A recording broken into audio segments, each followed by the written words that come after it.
First blood. Alrighty. Hello, and happy Monday. Hope everybody had a wonderful weekend. Back here at the start of the week with some more Ace Attorney. We're literally in the very last day of the last case of the first game of the InfiniteTrooper trilogy. So hopefully we finish it today. Thank you for 28 months, man. Appreciate you. Thank you so much. Hopefully we'll finish today. I don't know how long that will take. I guess following the trend of how it's been going lately, we probably get at least an hour and a half or more out of this. 2 hours at least. Or at most, I suppose. So I think if we are able to finish this pretty quickly, we can probably do some more Pikmin today as well. And I think that's be how we'll finish out the stream today. But let's not waste any time. I'm excited to play some more Ace Attorney as always. I'm really excited to see how this first game ends as well. It feels like it's been really dragged out, so let's go ahead and hop right into it and get it done.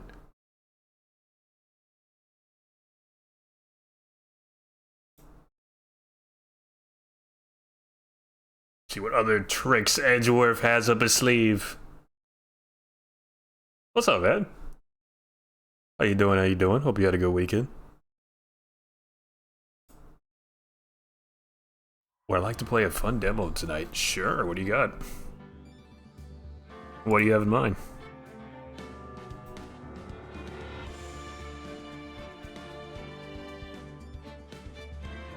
Shift at midnight. Oh god, I've heard about this. Yeah, let's do it. Let's give it a shot. I'm ready to be spooked.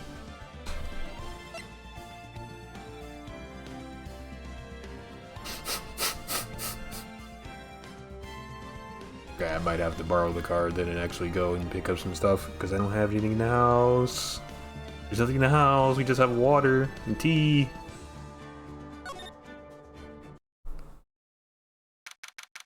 You're in your weekend. Nice. Nice. We gotta watch the Minecraft movie. Again? Again? I'm down. I'm down. Fuck it. Are we gonna watch the, not what I assume was the pre-production version of it? Where there's not a bunch of unfinished textures and shit. And you can see the mocap shoots and whatnot.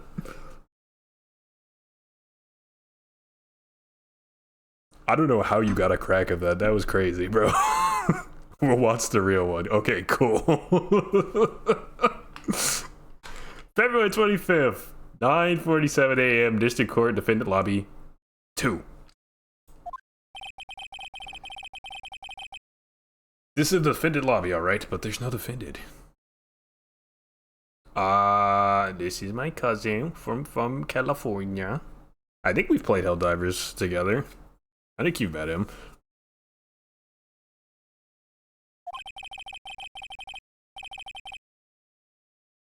I've been trying to reach Lana all morning. Where could she be?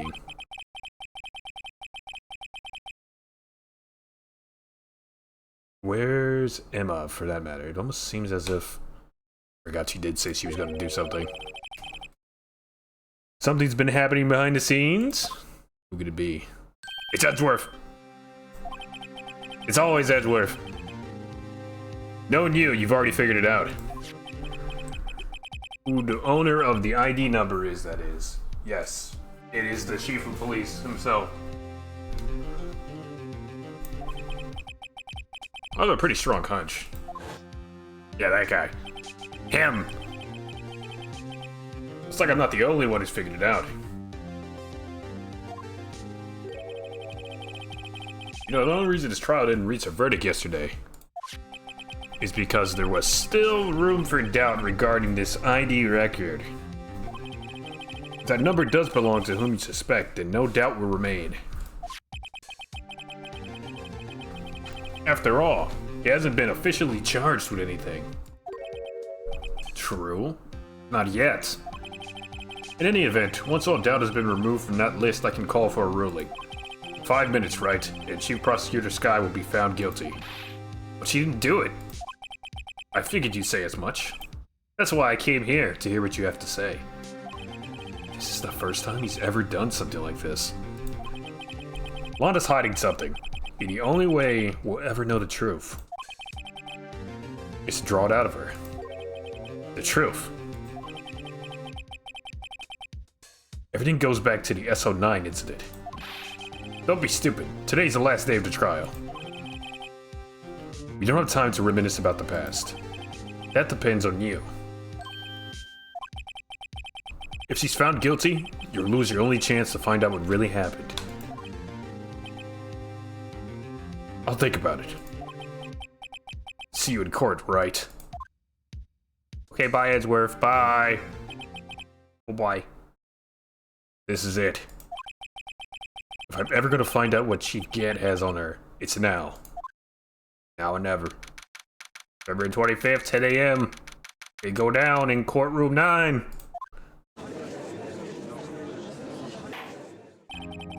Court is now in session for the trial of Miss Lana Sky. The defense is ready, Your Honor. The prosecution is ready, Your Honor.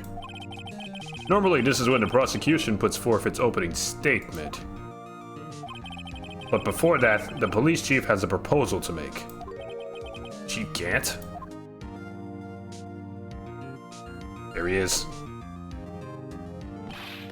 Morning, folks. How's everyone doing?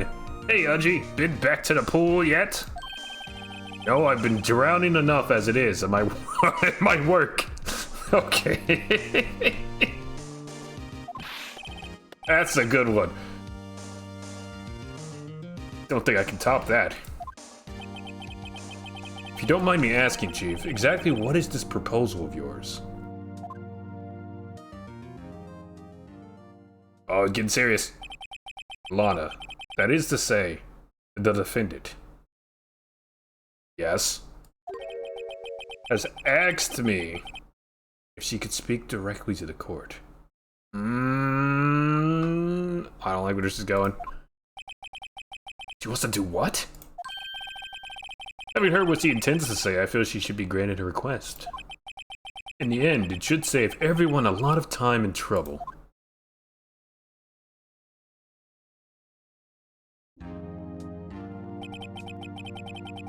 What's this all about, defendant? I'd just like to make one simple request and I'll be finished. Well then, what's your request? Your Honor, I'd like you to put an immediate end to this trial. Lana, what are you doing? Huh? I confess to all charges against me. Dude. On February 21st of this year, I murdered Detective Bruce Goodman.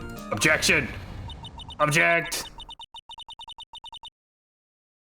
In the underground parking lot of the prosecutor's office. Oh, Lana. Objection! There it is. You can't. Your Honor, clearly the defendant is crazy. They're not in the right mind. The defendant's claim does not change the defense's plea. In that case, Mr. Wright, I no longer require your services. What? What? Lana. Your Honor, I hereby forfeit my right to an attorney. Yeah, no, you're right, 1000%. We just got dumped in real time. That's crazy. It stings. The prosecution may lack direct evidence against me, but it has sufficiently proven its case through testimony and circumstantial evidence. I don't think it has. I would like you to render your verdict now, if you please. Well, the defendant certainly has the right to self-represent. The request is legally valid, although this is an unprecedented situation. Indeed, it appears that there's no further need to continue this trial, even if Mr. Wright may feel otherwise. This can't be happening. It appears the time for the verdict has arrived. Court finds this defendant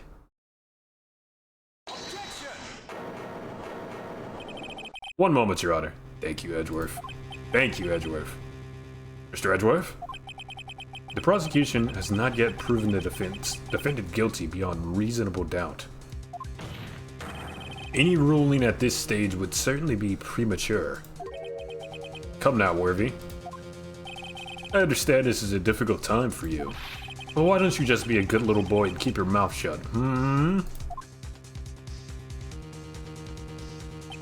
Oh, you got the patented, famous Edgeworth finger wag. You're going down, buddy. It's over for you. I don't think I care for your tone. Get him. Get him. What? Creating another fabrication to cover up your past mistakes. Sorry, but I'm no longer the naive little boy you would have me be. With this sudden confession from the defendant, it's obvious to me some kind of deal was struck behind the scenes. Some kind of deal, Not everyone operates as you do, Worthy. I thought so. Your Honor, the prosecution would like to change its first witness.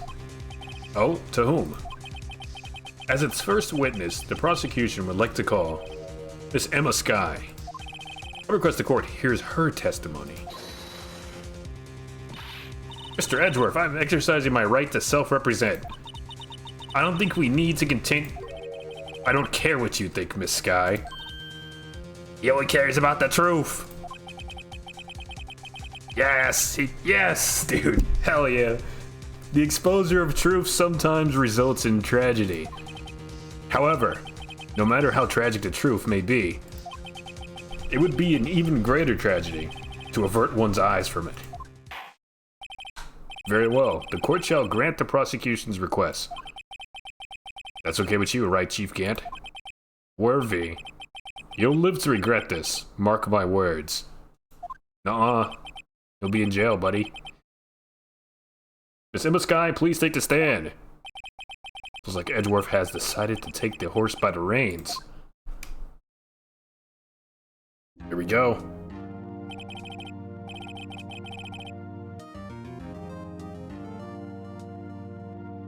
Okie dokie. Alright, Emma, you're up.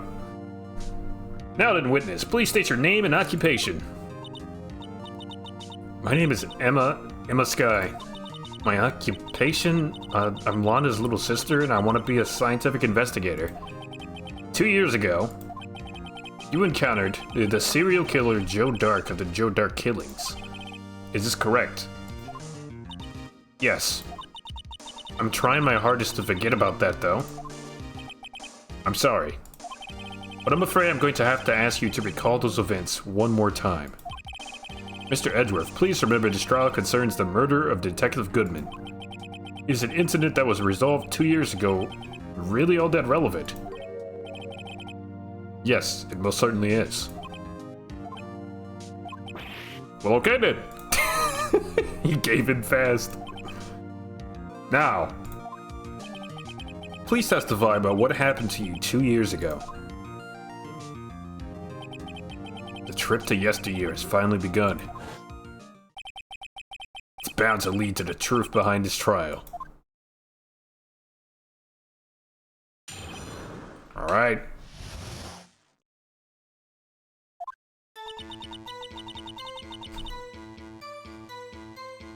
I was waiting in my sister's office that day, and a man came running in and took me hostage.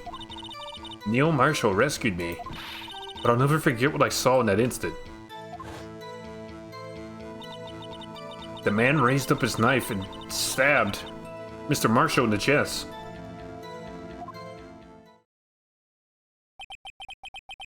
It's a good thing you weren't harmed. Well, I passed out. I don't remember much.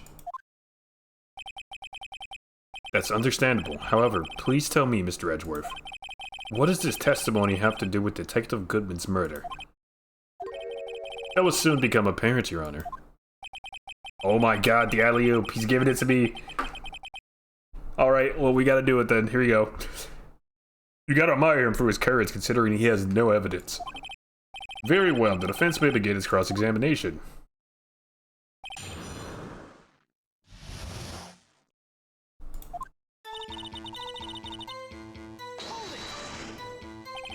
2 years ago. The defendant was a detective at the police department, correct?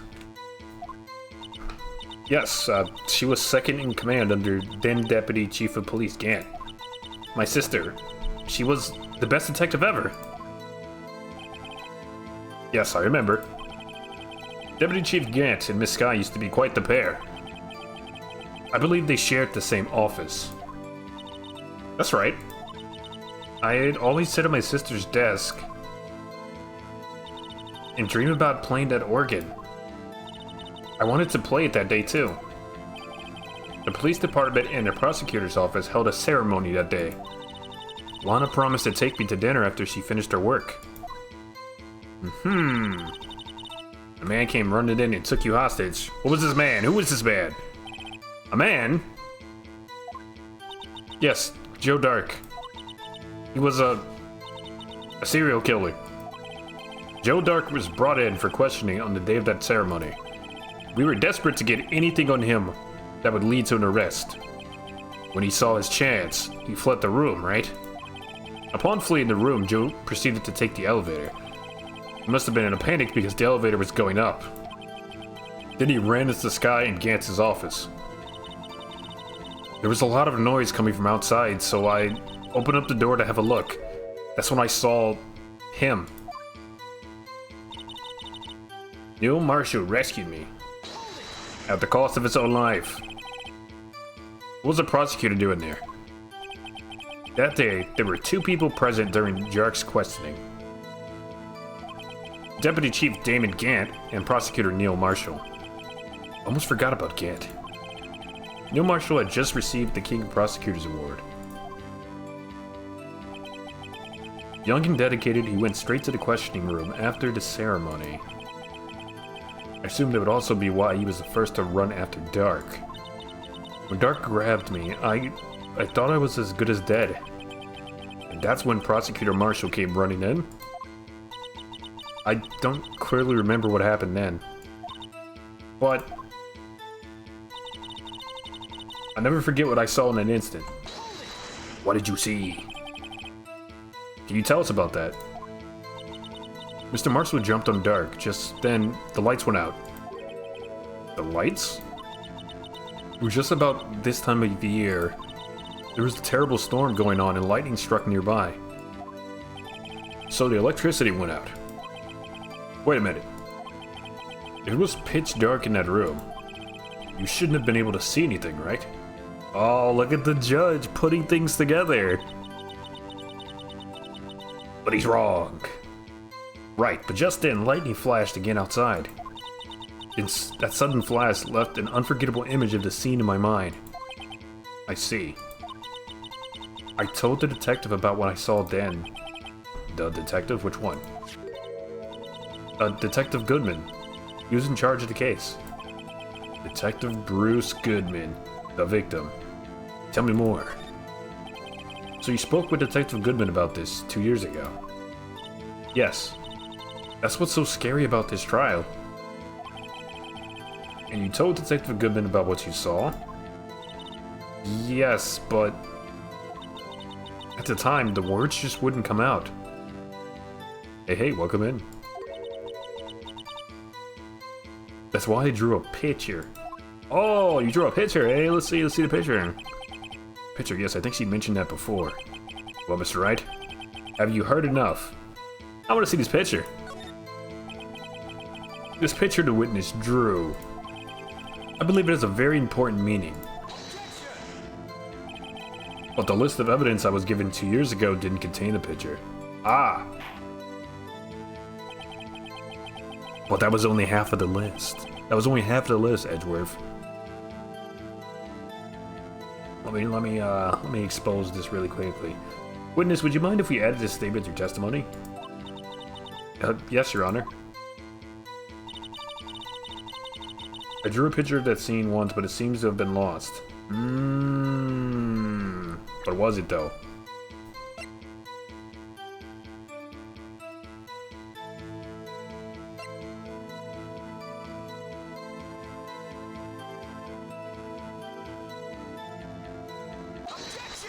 There you go.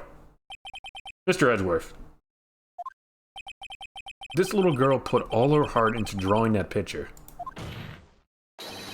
And yet she would insist on denying its existence. Huh? Hey, I'm not the bad guy. Debatable. All I'm saying is that as the prosecutor for that case, I wasn't handed such a picture. Sorry I'm late. Hey, don't worry, bro. Welcome, Ed. Good to see you. That may well be. But that doesn't mean it doesn't exist. Behold! This is the evidence list for the SO9 incident. That's right. Please turn it over, Your Honor. Turn it over? What's this? A picture. A picture. Yes, what is that? Hey, that's it. That's the picture I drew. I'm about to go broke if I get accepted into postgrad. Damn. Jeez, wait. You're in grad school? You're going for your master's right now? Oh, I applied. Okay, I see you. You can be Dr. Professor Plant, though. It might be worth it. Weigh your options. For the title alone. No, I'm just kidding. That's cool, though. Not the going broke part. Let me be clear. That part sucks. Hey, that's it. That's the picture I drew. Indeed. Two men appear to be wrestling here. What's the meaning of this? What are you doing with that list? Me. Only the prosecutor in charge should have access to that list. Huh? These lists, they're different. They're different from each other. What? It would appear, Mr. Edgeworth, that the evidence list you were handed 2 years ago was incomplete. These two lists fit together to form one. You can see the markings here where they were torn apart from each other. So you see, Mr. Edgeworth, it's quite obvious what happened. 2 years ago, only half of the evidence in that case ever reached you. What? What? Order. But Miss Skye, why did you draw your picture on the back of such an important list? Because that's what Detective Goodman handed me in the questioning room, Your Honor. Wait a minute.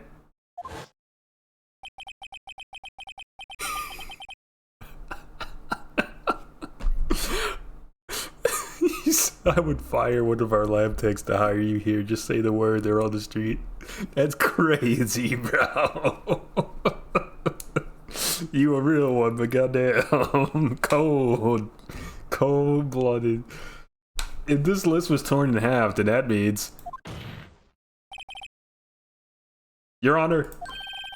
Are you alright, Mr. Wright? Your eyes are bulging from your head. If the evidence list was torn in half, then there might be more to the drawing on the back of Mr. Edgeworth's list. Ah! Yes, that's quite conceivable, Mr. Edgeworth. You have the list, don't you? Flip it over. Judge, you have both the list. It's possible, let's see. Oh, I guess Edgeworth had it, my bad.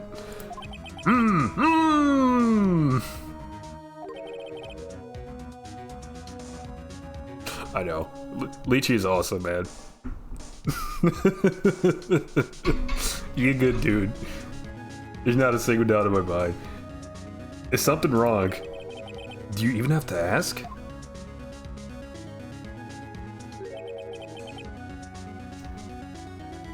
Sorry, Your Honor. This is indeed something drawn on the back of my list. It's that thing.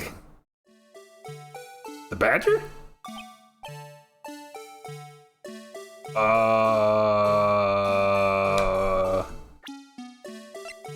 Yes, that's the badger. That's the badger, all right. Okay. Wait, hold on. Could it be this? I mean... Nah, that's definitely the Badger.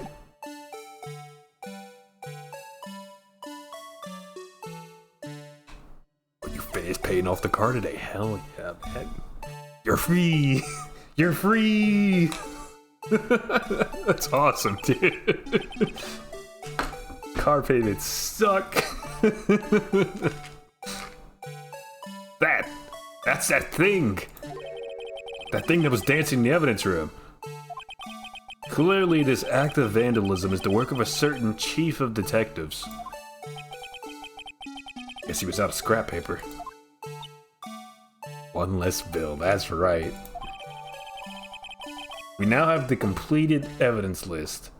Half of this desk was found, or sorry, half of this list, or read ahead a little bit there, was found in Gant's desk.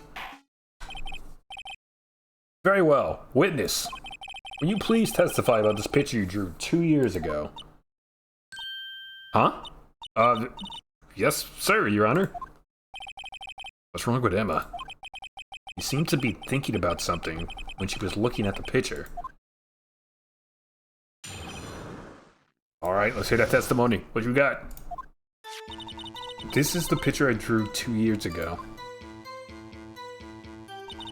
The flash of lightning was so bright, all I could see were shadows. After that, I must have fainted? This picture shows exactly what I saw in that instant.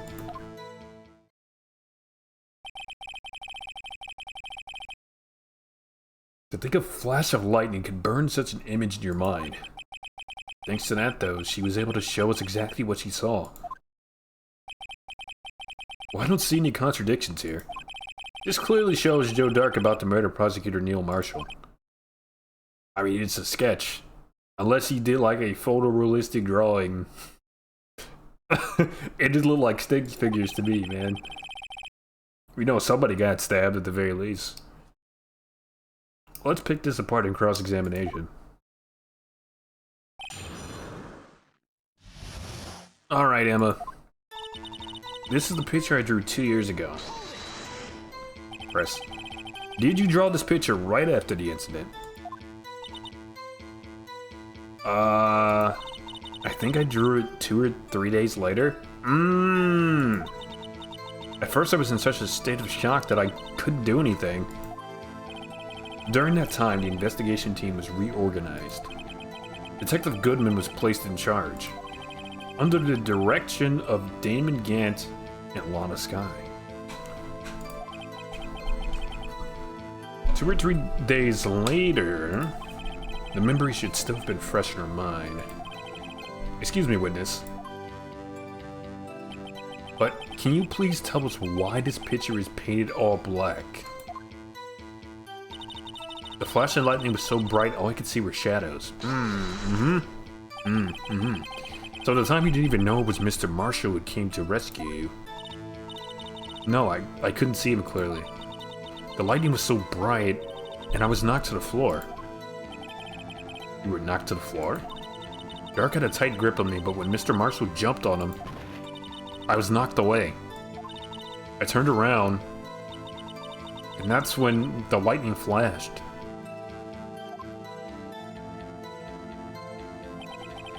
Poor Emma. I'm just glad she wasn't hurt. What happened after the lightning flashed?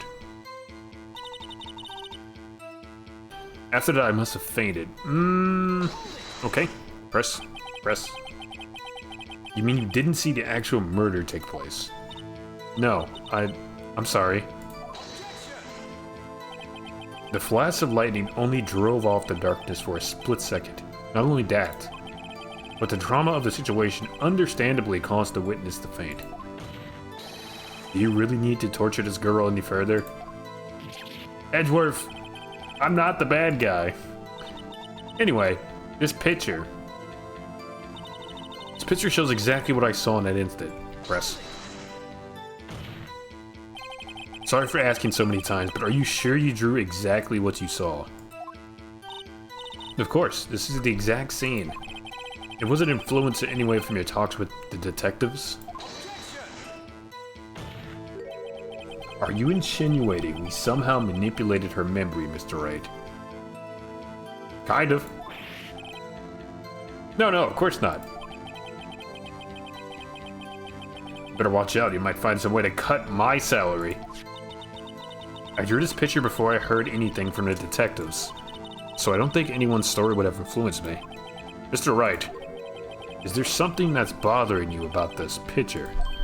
Huh? Oh, well... That's strange. She claims this is exactly the scene that was imprinted in her mind. And yet, there's clearly a contradiction here. Alright.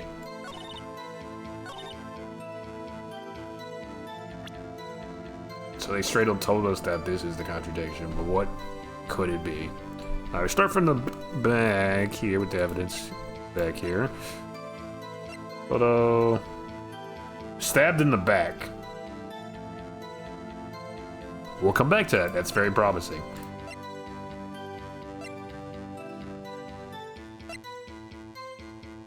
I'm almost certain that's it, actually.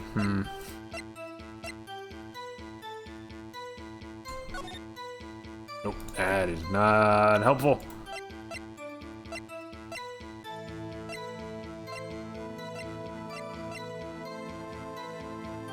Floor plans, though. Okay, yeah, I mean... It says stabbed in the back. That's not the back.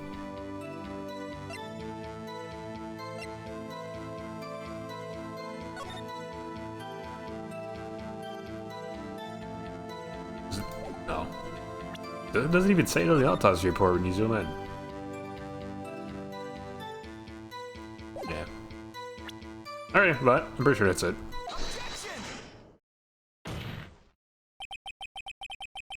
I hate to be the bearer of bad news, but this picture the witness drew contains a blatant contradiction. What? But I still remember it just like it was yesterday. Mr. Wright, perhaps it would be faster if you simply pointed out this contradiction for us. What part of this picture contradicts the autopsy report?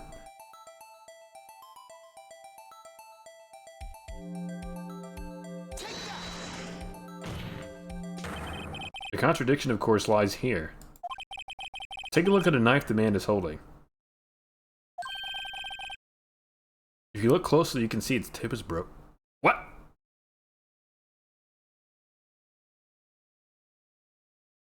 I thought it just would have been the act of stabbing. That's not what I saw coming. Okay, I mean, I guess that's fair. Even I don't have to look closely to see that, Mr. Wright. But Mr. Wright, look at the evidence. See the murder weapon? Its tip is broken too. But the tip is broken before he stabbed him. If I recall, the tip of the knife was found broken off in the victim's body. It was a conclusive piece of evidence that proved Joe Dark was the murderer. That image looks like my storybook sketches.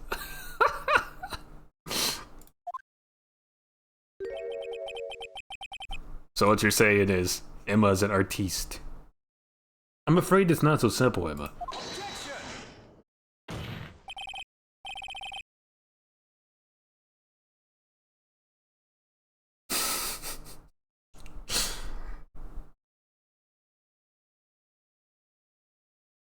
Oh, that sucks. Yeah, I mean, in my experience, administration has always been very slow. Hopefully they speed it up, though. And where, pray tell, could you possibly see a problem? It's obvious, really. The victim suffered a single stab wound to the back. If the victim was only stabbed once, then the murder weapon should not yet be broken. Why is the judge screaming? Perhaps the knife was broken beforehand. Nuh-uh. Sorry, but I'm afraid it's not possible. The tip of the knife was found inside the victim's body. If it was broken beforehand, it couldn't possibly wind up there. That's right, but what does this mean? Why you keep cutting off the judge? The tip of the knife was undeniably discovered within the victim's body. The only possible explanation is the witness's memory is mistaken. That's why I asked her so many times if she was sure she remembered correctly. I believe you were annoyed at the time, but she was sure she remembered correctly.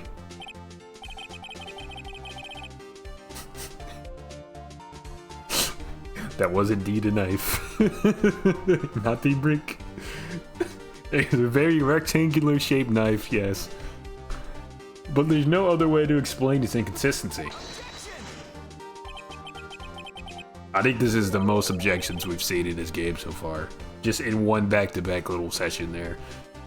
Not so fast, Mr. Edgeworth. There is another explanation. Have you forgotten already? About a little something called falsified evidence? You are treading on thin ice, right? All I'm saying is that this broken knife tip might be the piece of evidence that was forged. You can't deny the possibility. No. Ah! Order, order, order. Are you saying the investigation really was corrupted? Your Honor, please allow me to once again go over the events that took place on the day of the murder. Take a shot every time they object.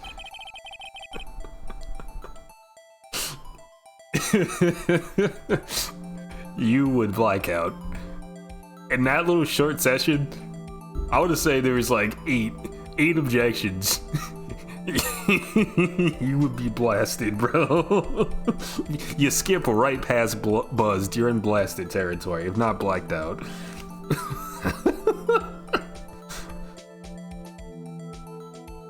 The police department and the prosecutor's office were holding a ceremony that day.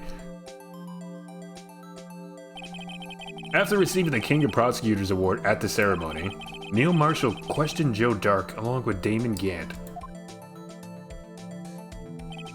During his questioning, Joe Dark fled the room.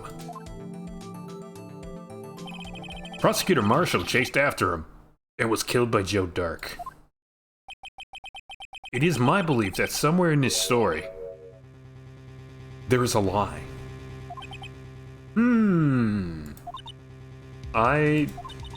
I'm not lying. The man really was holding a broken knife.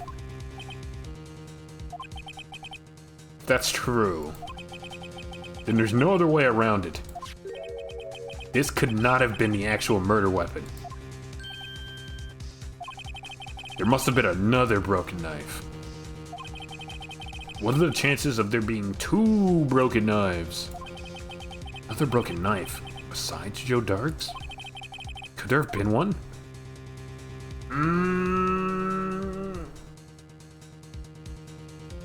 I don't think Ian was mistaken. I trust her testimony. I guess there's another knife. If the witness is adamant about the accuracy of what she said, it can't just be explained away by simple observational error. Mr. Wright. In that instant, Emma really did see a broken knife. I assume, then, that you have some information about this other broken knife. We better have information. If so, feel free to enlighten us. The murder weapon was already broken prior to the murder. There's only one way. Take a look at this. Here's the real murder weapon. It's not this knife. It's not, no, it's not that one. It can't be that one. That makes sense. You're good, I'm just from a past case.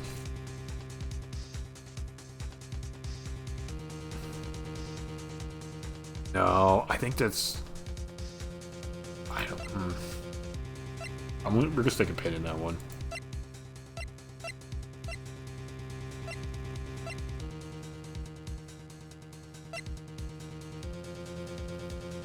Goodness.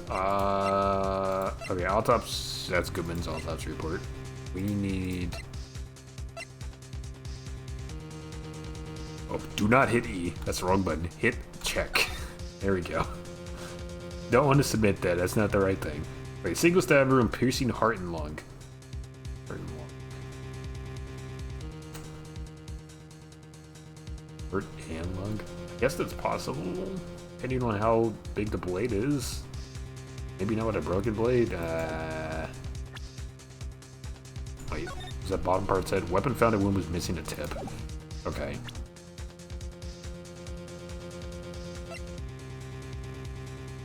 It's definitely not that knife. Doesn't make sense. Anything in Goodman's report? A 4.5-inch knife, a single stab wound was found.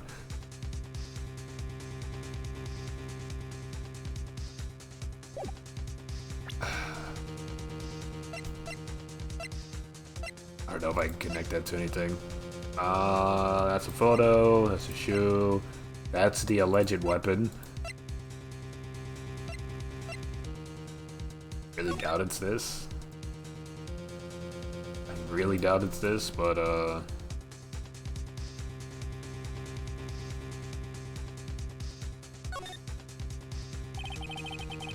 there's like a red herring here.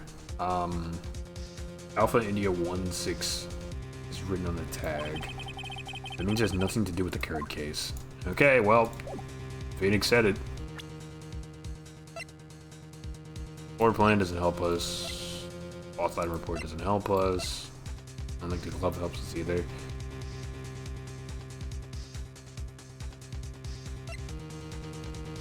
Final fragment. Could it?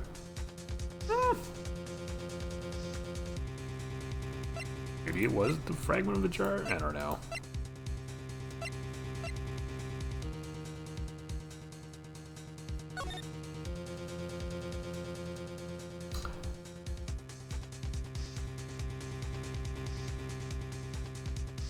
There's a spear. There's a spear in the picture. Kind of looks like... Oh, hold on.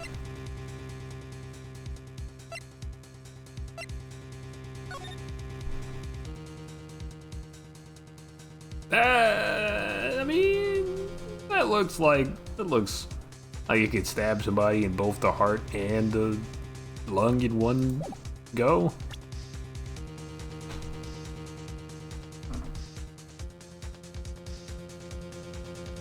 We're gonna go with that. I really don't think it's the screwdriver, and it's definitely not the knife, or either one of the knives. It's the only possible thing that makes sense. I will hydrate. Hold on, I have to get more water. I'll be right back. I'm like 99% sure it's that spear though. We'll be right back. Right back.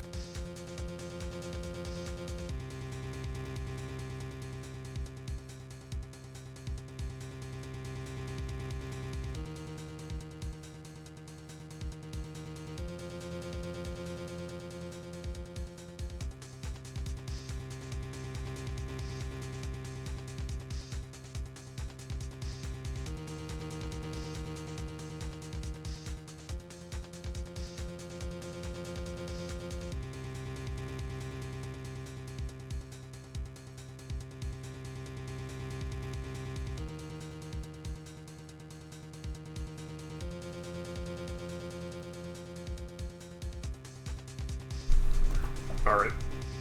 Hydrating.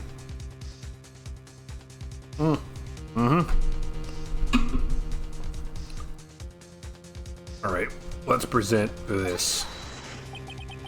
The answer lies in the past. 2 years in the past. Right here inside this picture. This is a picture of the award ceremony. Ah!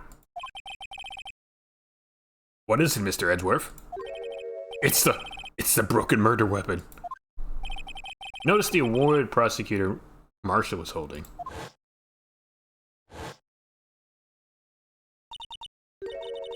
That's a broken knife. Oh, I thought it was a spear! Guess that makes sense. Is that why they removed it from the trophy? And the version that they gave to Edgeworth? As we earlier concluded, the knife in the drawing was not Joe Dark's knife. That being the case, The knife the witness saw was in all likelihood from this award.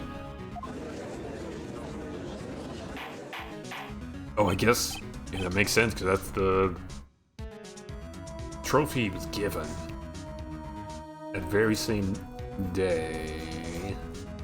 Okay, the pieces are falling into place. Neil Marshall was awarded King of Prosecutors that day. As an award, he was given this broken shield and knife. When he chased after Joe Dark, he pulled out this knife. Being a prosecutor, he did not carry a pistol. His broken knife was the only weapon he had in this dangerous situation. But that can't be. Oh, and why not, Mr. Edgeworth? Because if the King of Prosecutors award knife was the murder weapon, then the murderer and the victim would be reversed. What do you mean? I mean, this man raised the knife. This man raising a knife would have been Prosecutor Neil Marshall. Oh.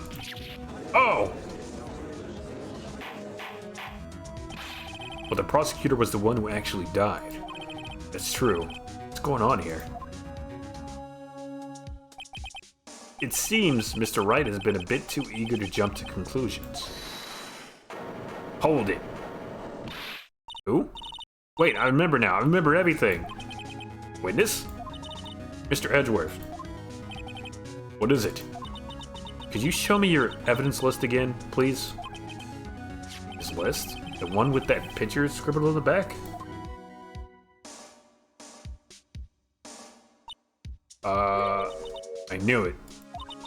This picture. I'm the one who drew it. What? Drew that? That's right. The list wasn't torn in half at the time I drew this picture. Wait, hold on. If you look at it upside down...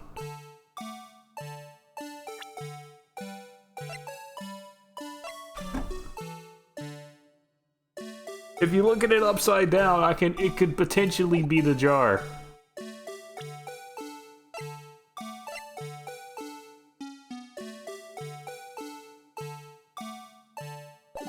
I'm just guessing. I'm guessing what the reveal is here. All this time I've been trying so hard to forget.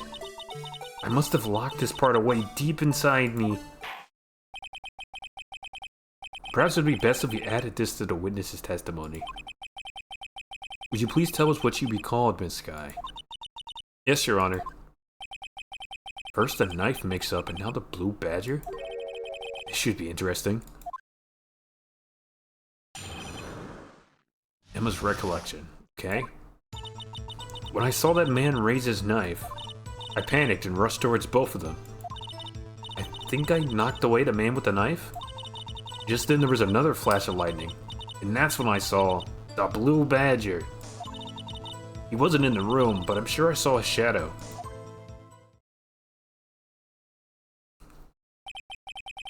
This is certainly most unusual. Try impossible. The chief of detectives hadn't even designed him until this year. That would mean he didn't even exist 2 years ago. Yeah, no, this gotta be the jar. Stop! Please, don't pursue this any further.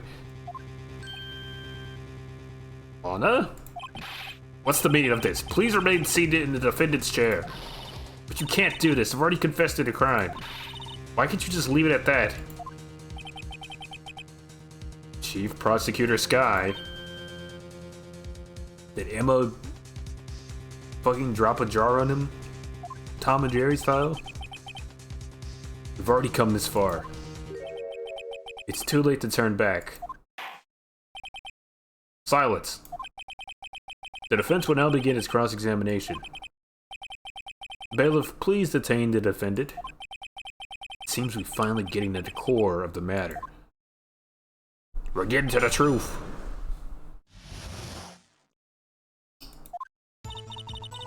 When I saw that man raise his knife... Yes. When you say that man, I assume you refer to Joe Dark. Yes, at least I think it was him. You think? All I could really see were shadows. The power outage that immediately preceded the incident is also documented in the prosecutor's office reports. So, didn't you? Panicked and rushed both of them. Okay. Why would you do something so dangerous? What else could I have done? He was about to stab Mr. Marshall. She seemed convinced that Dark was the one holding the knife. But as we just theorized, Mr. Marshall was the one holding the knife. Well, I didn't know that at the time. When that Dark guy knocked me down, all I could think was, I gotta help that other person. I think I knocked away the man with the knife. What do you mean, you think? It all happened so fast, and I was in shock. I don't remember everything clearly. What I did, it's all kind of a blur. The Sky was almost killed before she was a witness to a murder about to take place. With so much happening in a matter of seconds, a little disorientation is only natural. I saw the man about to stab the other person, who I thought was Mr. Marshall. I knew I had to stop the man with the knife. What you did was very brave, young girl. So then what happened next? Just then there was another flash of lightning, and that's what I saw! The Blue Badger! Are you sure? Of course! See? I even drew a picture of him, here. But... it was the chief of detectives who thought up this hideous beast. And that was just this year. The Blue Badger didn't exist 2 years ago. This is all quite verifiable. I know it sounds strange. I was surprised too when I saw him at the police department. I had this nagging feeling that I'd seen him before somewhere. Now I finally remember. Oh, brother, just when you thought the thing has caused enough commotion. Tell us, where in the room did you see him dancing? He wasn't in the room, but I'm sure I saw a shadow. This shadow. So you mean you didn't actually see his face with its winning smile and all? That's right, but I still remember. It had 3 creepy horns. This is pointless. That thing couldn't have possibly existed 2 years ago. The witness must be mistaken. I think you're right, Edgeworth. I think you're right. That may well be. But what's important is what caused her to think she saw what she did. Oh, and I suppose you have an explanation. If so, then by all means, please tell us what the shadow really was. What was it Emma saw when the lightning flashed? Who is this Blue Badger, really? I just might know. The Blue Badger hadn't even been dreamt up when Emma drew this picture. Yet, she's certain she saw its shadow. Ladies and gentlemen, it is the defense's belief that on that fateful day 2 years ago, there indeed was something that looked similar to the Blue Badger. Something that is now sitting in this very room. Mr. Wright? In this room. Very well, Mr. Wright. What is it that the witness saw in an instant? Please show us this mysterious Blue Badger look-alike. This. Is this? The mysterious Blue Badger was in fact this. But that's... what exactly is that? An incredibly ugly vase. I mean jar. But Mr. Wright, that doesn't look anything like the Blue Badger. But if you close your eyes... or you just rotate your head 180 degrees. Indeed it doesn't. As it stands now, it's just a plain jar. However, what if we were to change our viewpoint? I'm glad that you got that.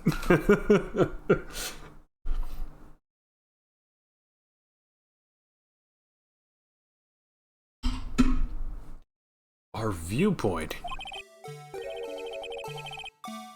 Does it almost feel like nothing changed at all? That's right.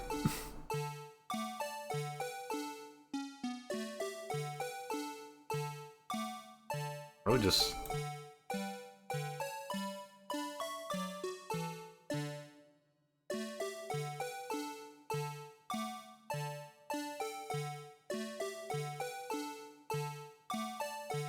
or like that. I gotta make it look more like the badge. That's not good enough? Oh my god.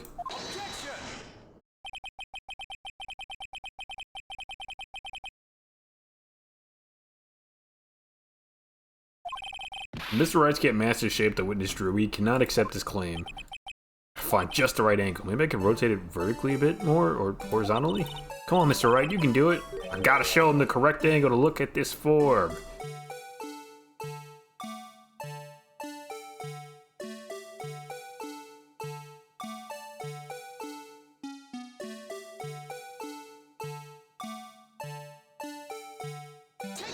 No! I keep hitting E! E is not the rotate button, my goodness. It's Q and R.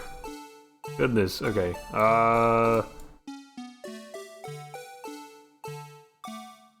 Like that, right? What? Brother.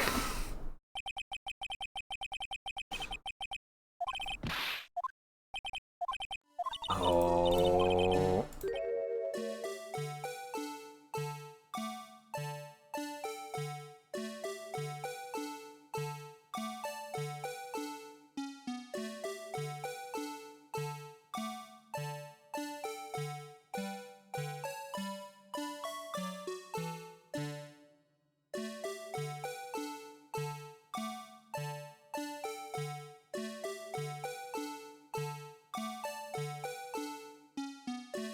We might have to look this up.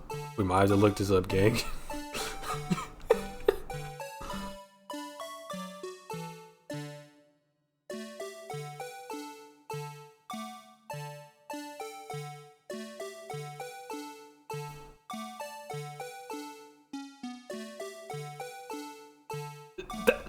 That's what I mean, that's pretty close to what I did. That's pretty close to what I did, honestly. Hold on.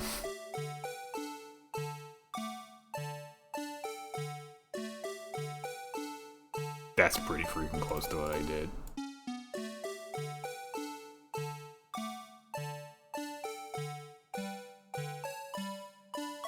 Maybe I was just too high up or something. Like that.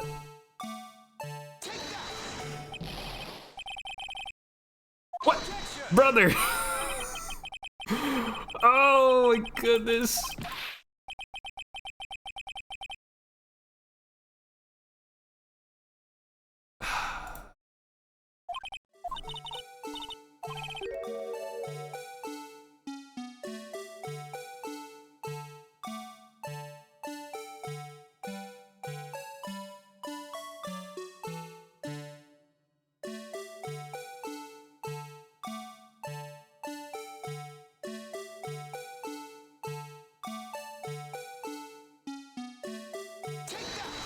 How about that? I'm gonna lose it!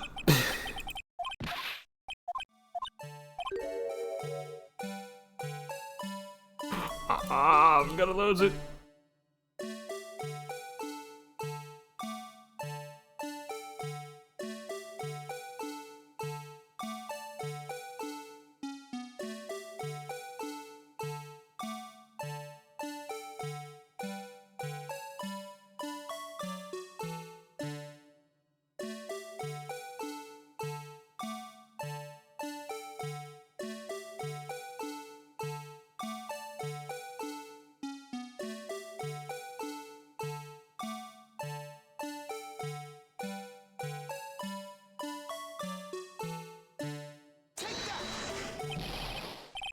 God damn it. I'm getting filtered by a rotation puzzle.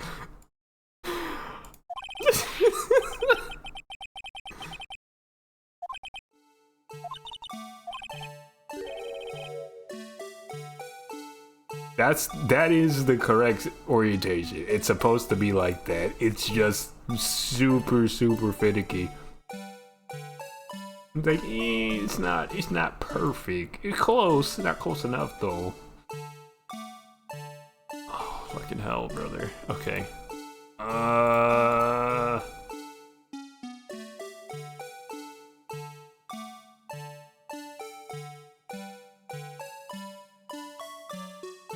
the middle bit has to be like... I guess we can use the grid as an alignment thing. That might help a tiny bit. It has to be perfectly centered, like in the middle of this 2x2 grid here. See?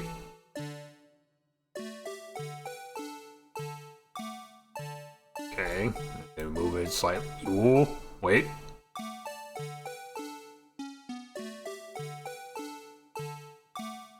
That looks pretty freaking close to me.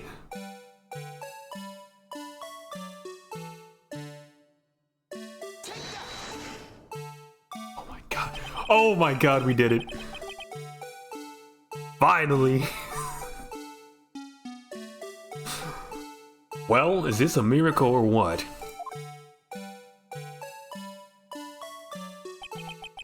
No one can possibly deny this jar's resemblance to the Blue Badger.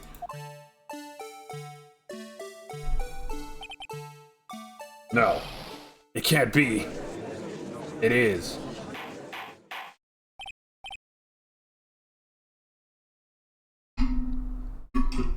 Order, order. The defense has proven its claim. The mysterious Blue Badger witnessed on the day of the crime is actually this thing. Although we all enjoyed Mr. Wright's dramatic performance, one question remains. It's funny to imagine. I know there was like a mini game and there was like a rotation puzzle and everything, but let's imagine how this actually played out in court. Phoenix Wright just holding this huge jar up and rotating, just like, you see it now? How about now? Is this good? Did like 4 or 5 times. Oh my god. This is insane. This courtroom is insane. What's your point? What do you mean? So that badger thing was actually just a jar. That doesn't change anything. I'm afraid that's where you're wrong, Edgeworth. You see, this changes everything. Indeed. Very well then, please tell. What's different now that we know the witness saw this jar? The murder weapon?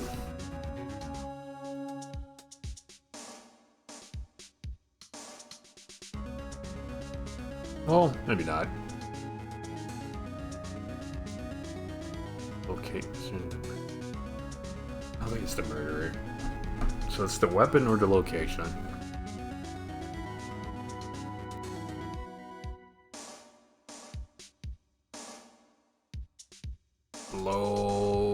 Location?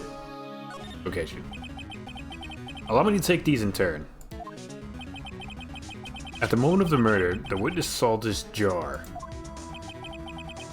At a very specific angle, I might add, Mr. Wright. Yes, well, knowing this, where could she have seen this jar? Where? The location of the jar is shown in a picture taken on the day of the crime, is it? Oh god, it is. It's on the shelf in the office of Damon Gant.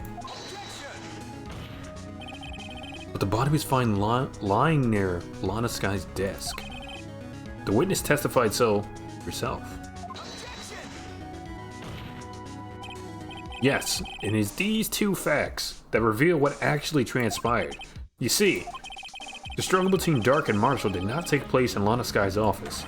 It happened on the other side of the room in Chief Gant's office. Are you implying the murderer moved the victim's body from Damon Gant's office to Lana Sky's office? Yes. Why would he do that? There's no reason. Exactly. If there wasn't a reason, he wouldn't have gone through the trouble. The only logical conclusion is that there was a reason. Do you know what that reason was, Mr. Wright?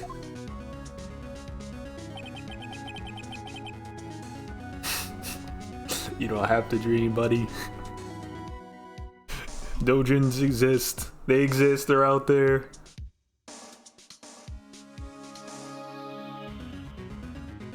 I'm finally figured it out. So this is why Lana tried to stop the trial. It too late to quit now, though. Please recall the witness's testimony. She said she knocked away the man who was holding up the knife. In the next instance, the jar was hit and flew through the air. Now tell me, what could have sent that jar flying? Somebody falling? Somebody knocking into the desk? That would have to have been the impact the man made when he was knocked into the wall? Yes. Ladies and gentlemen, if I may draw your attention to this picture once more. The man was knocked into direct... Oh, he did get stabbed by the spear. He fell onto the spear. Fell into the spear. And I think Alana's thinking that Emma might get charged with murder or manslaughter because it was an accident. If the man was knocked into the direction the shelf the jar was sitting on, what would he have hit? That spear. Ah! The suit of armor, holding a very sharp and dangerous looking sword. That is a spear, Mr. Judge. Yes.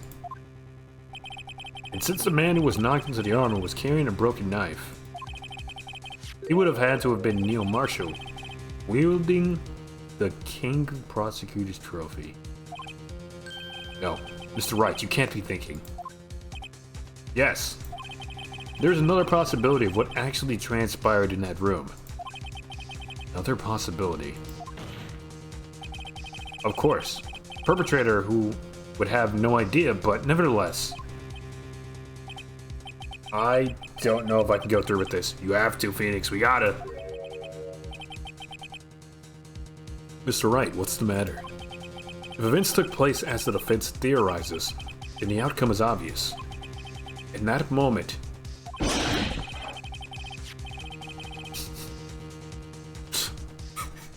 In that moment, assuming the man Emma Skye knocked away was actually Prosecutor Neil Marshall, fell in the spear.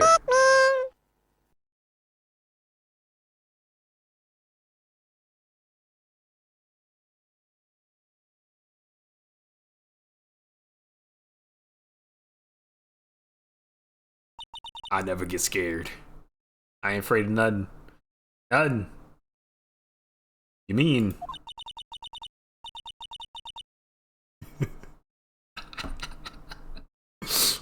He almost punched his scream. I'm sorry, bro.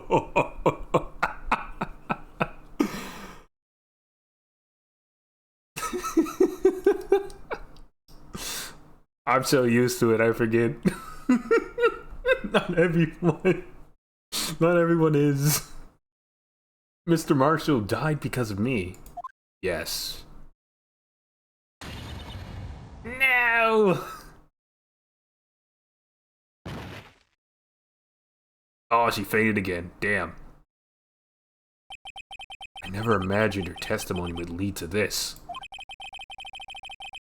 So was the witness who took the victim's life, and then proved so with her own testimony. This is unprecedented.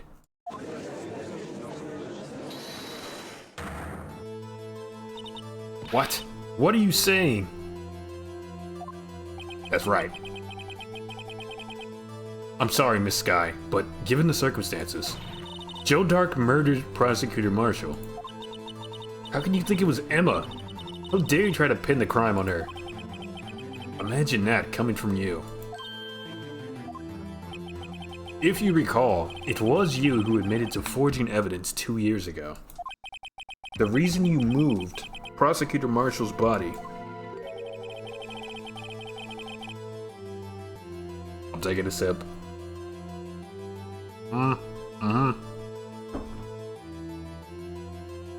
That's good water. Was to keep anyone else from finding out about what Emma did, wasn't it? I assure you, Mr. Edgeworth, I have no idea what you're talking about. If you hope to have anyone believe your insane allegations, I'm afraid you're going to have proof. Tell me, do you have any conclusive evidence that proves my sister killed Neil? I can say his name. Neil Marshall. Flashbang. It is just flashbang right here. Evidence. I'm willing to bet you don't. You're gonna lose that bet. Yes, it would certainly be difficult to prove this with evidence. If we don't have evidence, then we'll have to rely on testimony. I'm afraid that won't work in this case. Both parties involved in the incident are dead. We certainly can't get dead people to testify. Yet. This has all been a wild goose chase from the beginning.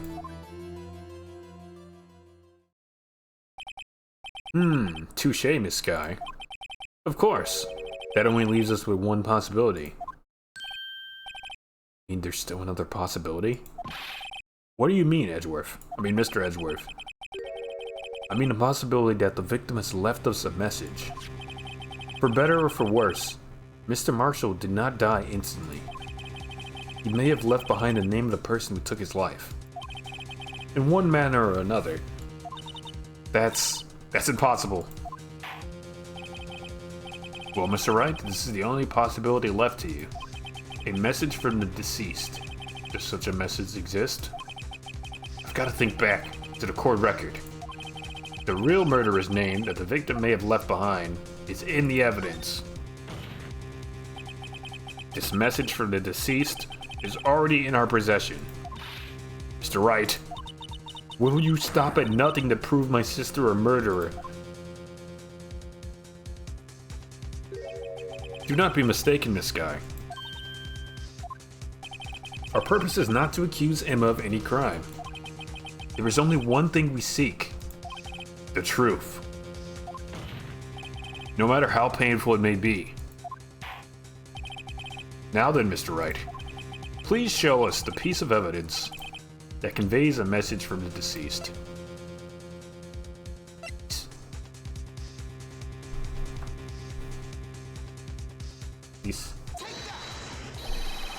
This is the message left by the deceased. This is that blue badger from before, right? Oh, he's going to just speak the killer's name? That thing could, I'm sure it would. It's like everyone's forgotten this is just a jar. A message was left here, on the surface of this jar. What do you mean? If you look closely, you can see a faint trail of blood on this jar. Looks like someone wiped the blood away. Yes, but notice. For some reason, the blood on some of the fragments was not wiped away. Yes, there is a line here, drawn in blood. So what you're saying is, these dots were once lines. Prosecutor Marshall did not die instantly. He used the few precious moments left to him to leave behind a message. One that someone apparently wiped away. But blood must have seeped into the jar where the lines changed directions. Precisely so. All we need to do is connect these points. And the victim's message will become apparent. No. Yes. That's proof. Mr. Wright, what kind of message did the victim, leave for us? Your Honor, I believe these bloodstains will reveal to us the answer. I've got to connect the dots to make letters. There's only one thing the victim would have written given the circumstances. His murderer's name.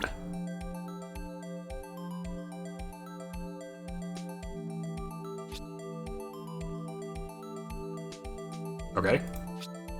Alright. Huh? What?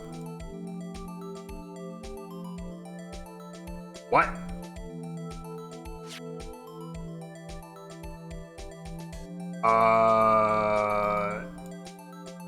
I guess that doesn't connect to anything. My bad, pimp. You got it.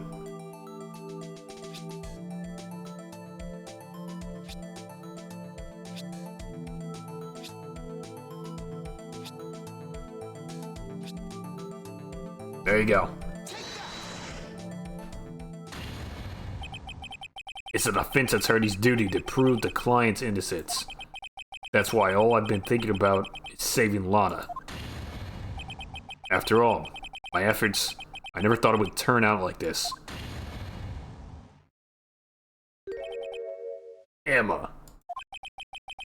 So this is the final message Prosecutor Marshall left behind. That's right. That's Phoenix right.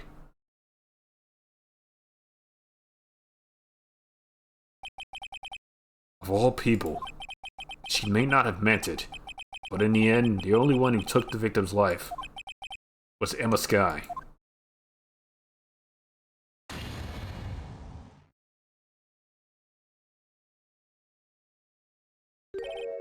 See, Worthy? Can't say I didn't warn you.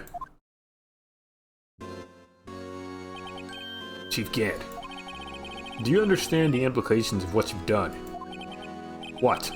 What are you talking about? 2 years ago, Joe Dark was sentenced to death. He was convicted because of his final murder.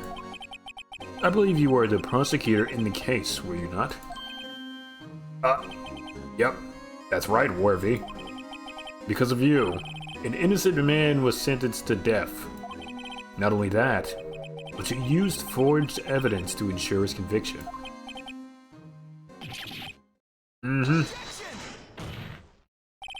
But Joe Dark really was a serial murderer. That's undeniable. I'm afraid that's not important. Didn't you know we aren't defenders of justice? What? We're merely keepers of the law. Sentencing a man to death is no light matter, even if there wasn't any cover-up or evidence forgery. Ultimately, the responsibility falls on the prosecutor in charge. Despite what anyone may say, this fact cannot be denied. Oh my god, Edgeworth. You're cooked, brother. What's going on at the prosecutor's office? They might have sent an innocent man to his death? How can he just stand there like that? It wasn't his fault. Order, order, order!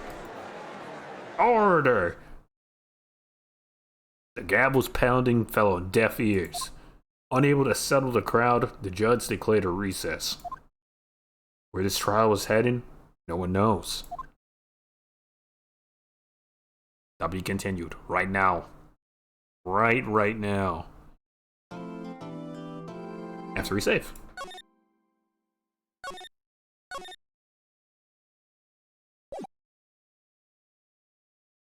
Back to it. February 25th, 1206. District Court, Defendant Lobby 2. Sorry, Edgeworth. I didn't mean to get you in trouble. Don't worry about it. This is my problem, not yours. Hope I'm not interrupting anything, pals. Gumshoe! Oh, guess I am. I'll come back later. Bye, Gumshoe. Wait, detective! What is it? You've got a lot of nerve, pal. Making a detective run all around while on duty. And to top it all off, you call me here. I've seen happier people at funerals. I take it Londa's having you run errands again. Let me tell you, this is the last time, pal. Here, she asked me to give this to you if there was a break in today's trial. Evidence law? Edgeworth was talking about this just the other day. You must know the 2 rules of evidence law. No evidence shall be shown without the approval of the police department. Is that right, Mr. Wright? It seems so. You could at least study some evidence law, really. The chief prosecutor also wanted me to give you a message. Message? She said, if you're planning to take him on, you're going to need this book. Guess I'll need to give this book a thorough read. For Miss Skye explains the 2 rules of evidence law, securely slipped into my pocket. Doesn't look like that book would do you any good now, though. All that's left now is the chief prosecutor's sentence. That's where you're wrong, detective. Huh? Haven't you figured it out yet? While I'm still standing in that prosecutor's stare? Seat, not chair. I guess it's the same thing, doesn't matter. Despite all these allegations being thrown at me. Mr. Edgeworth. The real trial today hasn't even begun yet. What? What else is there left to do? Your credibility's been all but ruined with this forged evidence you were unaware of. Emma Skye found out she unwittingly caused the man's death, and now you're telling me you want to do more? You gotta be kidding me, pal. You're missing the point, Detective. Lana didn't murder Detective Goodman. She merely stuck a knife into his dead body. That means the real killer is still out there. What? And we're gonna expose him, no matter what it takes. This case has hurt too many people. It's time to bring it to an end.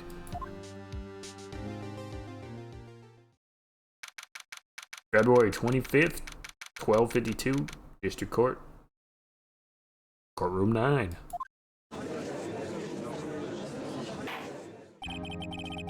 Court will now reconvene for the trial of Miss Lana Skye. Mr. Edgeworth. Wait, hold on. I want to read the book. I want to read the book, Judge. Hold on. Wait a second. No evidence shall be shown without the approval of the police department. 2. Unregistered evidence presented must be relevant to the case and trial. Yes. Yes, Your Honor. The Inquiry Committee is planning to impose harsh penalties for your actions. Thank you for the news, Your Honor. Yes, well, normally this is where the prosecution calls forth a witness, but, this isn't easy to say. You see, there is some concern that you, Mr. Edgeworth, may have, struck a bargain. You think I may have manipulated the witnesses? I didn't say that. It's just, you see, everyone has been talking and... Very well, Your Honor. I have a solution. A solution? That being the case, the prosecution will allow the defense to call forth all further witnesses. What? But there's no precedent for what you're proposing. Undeniably, this is an unusual arrangement.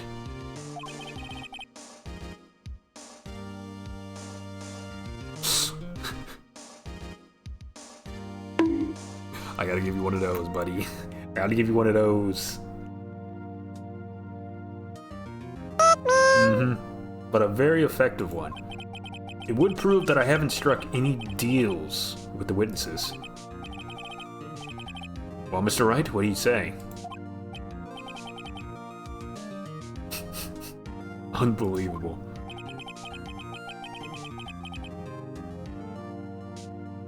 Edgeworth has found a way to continue the trial. Very well. The defense accepts the prosecution's proposal. Then it's settled. The defense may now call forth the next witness. Love you too. Love you too. Mr. Wright. You do realize this is your last chance. We've heard that many times before, Edgeworth, but it was never my last chance. It's all good. If you call the wrong witness, this trial is as good as over. The defense calls. The time's finally come to bring out the real murderer. Him. Damon Gant. The defense calls Damon Gant to the stand. Damon Gant? What does he have to do with anything? As the defendant's partner 2 years ago, Mr. Gant has first-hand knowledge of the crime. I feel we should hear what he has to say about it. As luck would have it, he should still be in the courthouse. We'd also be the least likely to have been manipulated by me in any way. Wouldn't you agree, Your Honor? True. Alright, bailiff, please escort Mr. Gant to the stand.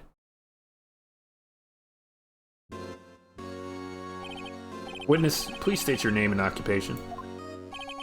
What is this, some kind of practical joke? I was just on my way to lunch. Your name and occupation, sir. Worthy, are you sure you want to do this? Your name and occupation, sir.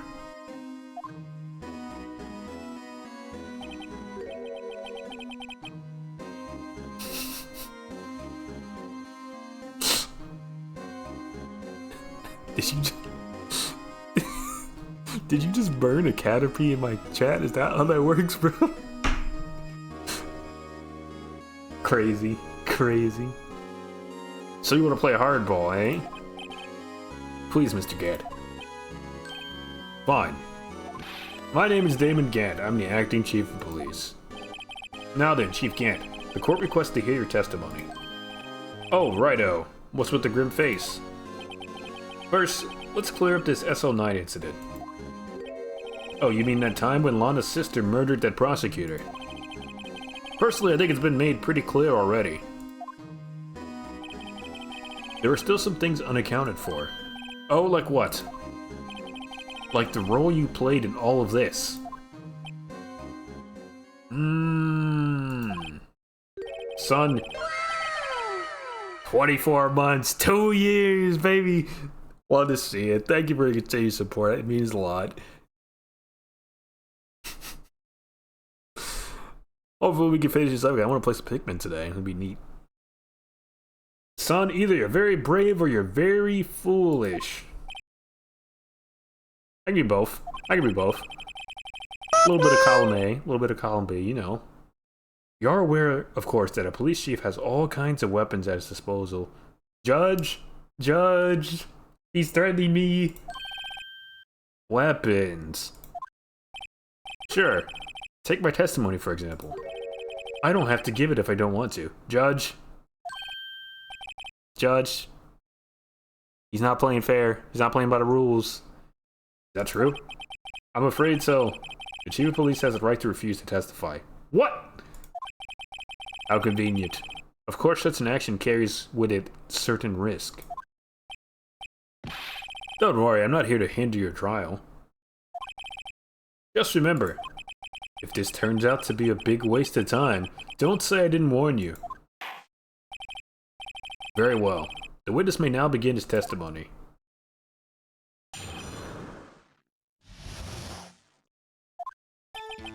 As I recall, Neil and I were questioning him that day. To make a long story short, we slipped up. That power outage didn't help either.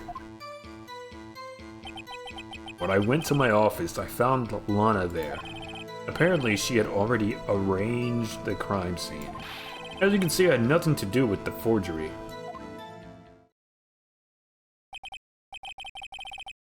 Is that when Dark was arrested? Him? He was lying on the floor unconscious.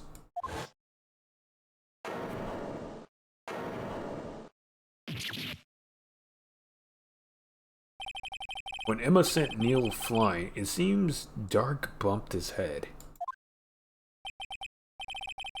I see, everything seems pretty clear-cut. The police chief has the right to refuse to testify, then I'd better hit him hard and fast.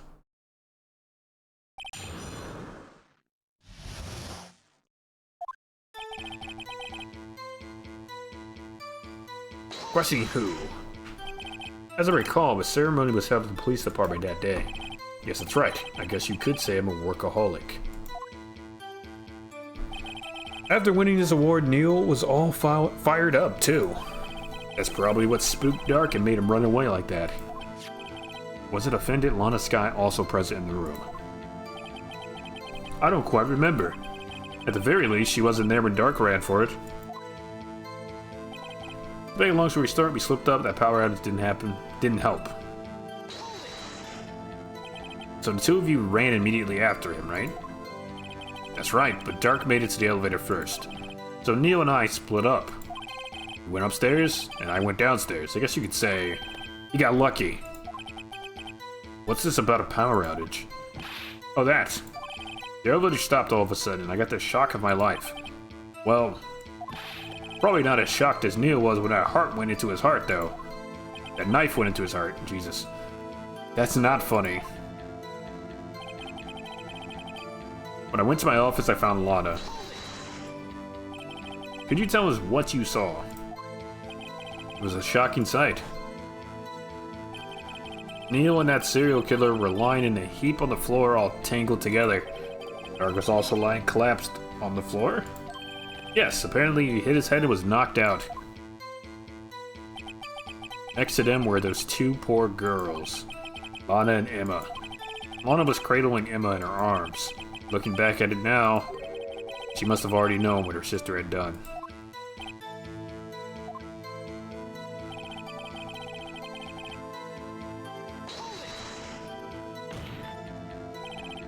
How can you know that she arranged the crime scene?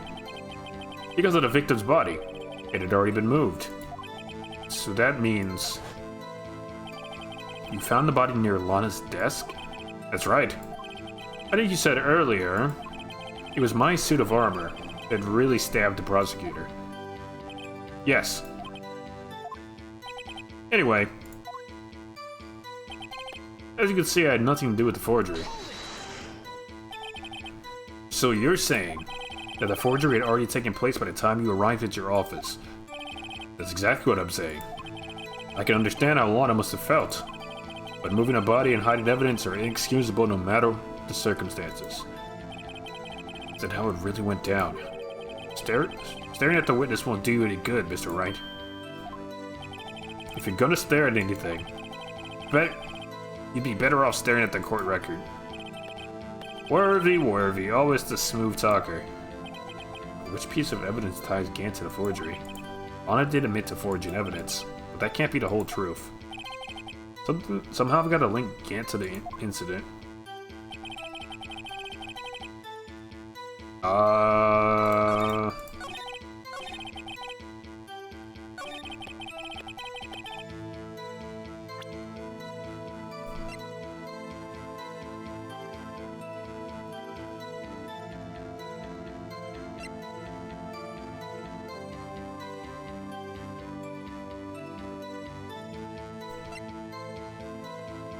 I mean, the final fragment was in your safe.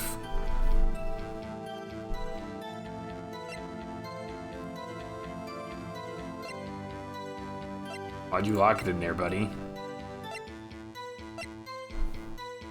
It's the one that makes sense. You claim you had nothing to do with the forgery. But I'm afraid that's a claim you cannot back up. Explain yourself.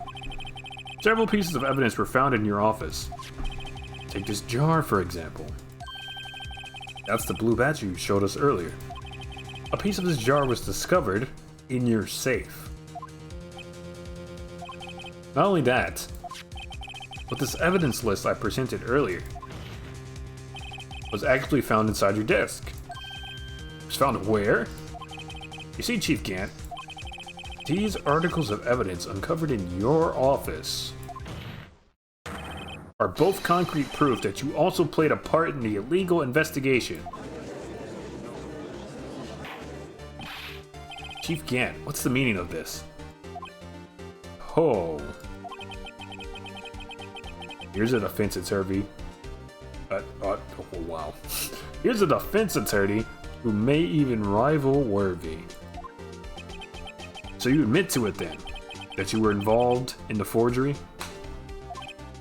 Who, me? Or do you mean you? Me? Why would I have anything to do with that? Well, you were the one who snuck into my office when you found this evidence. Prosecutors aren't the only ones capable of forging evidence, you know? Defense attorneys can do so too. Isn't that right, righto?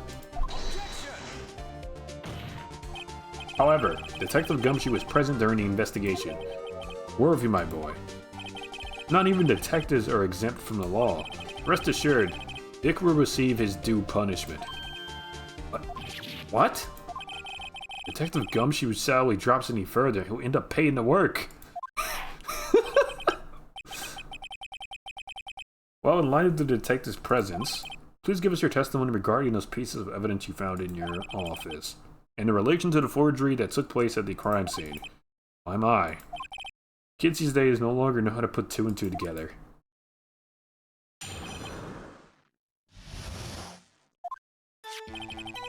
Let's see, what was it now? A jar fragment in a list? For all I know, you could have planted them in my office. Anyway, you can't prove when those pieces of evidence were discovered. If they were found after Dark was convicted, then they're worthless. There's no reason I'd participate in the forgery. Rearranging the crime scene wouldn't help me out in any way. Mr. Wright. Yes, Your Honor? When investigating the crime scene, you should have been more careful to observe protocol. You do understand that I am the chief of police, right? There will be consequences. Oh. Indeed, I believe I will press charges so you won't make the same mistake again. My apologies, Chief, but would you mind waiting until tomorrow for that? Today is, well, you know. Oh, right, Udgy. In return, though. I know. That place, right? Huh? What are these guys, telepathic?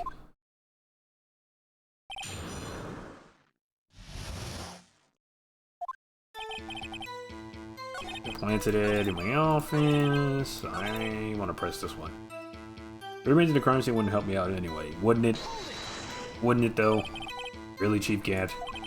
At the very least, there is one very large benefit you'd reap from all of this. Oh, I wasn't aware. What is the benefit? That would, of course, be the position you have, Chief of Police. The resolution of the SO9 incident secured your promotion to Chief. That in itself is sufficient motive. Ho ho ho? Are you Santa Claus? That's a good one. What? Huh? Do you really think I'm that incompetent? Yes. What do you mean? Even without that case, I was already in line to become the next chief. The resolution of SO9 merely sped up the inevitable a little bit. Is that true, Edgeworth? Yes. He was gonna be made chief anyway. Be careful when pointing that finger, or you might wind up being the one pointed at. So that means there's only one possible motive for you to commit forgery. If you didn't do it for yourself, you did it for someone else. Don't be silly, Worthy. You know me better than that. There are only 3 people I look out for. Me, myself, and I. There, it's out in the open now. Udgy, would you mind if I change my testimony a little? By all means, please do. I wouldn't be anyone's accomplice if there was nothing in it for me.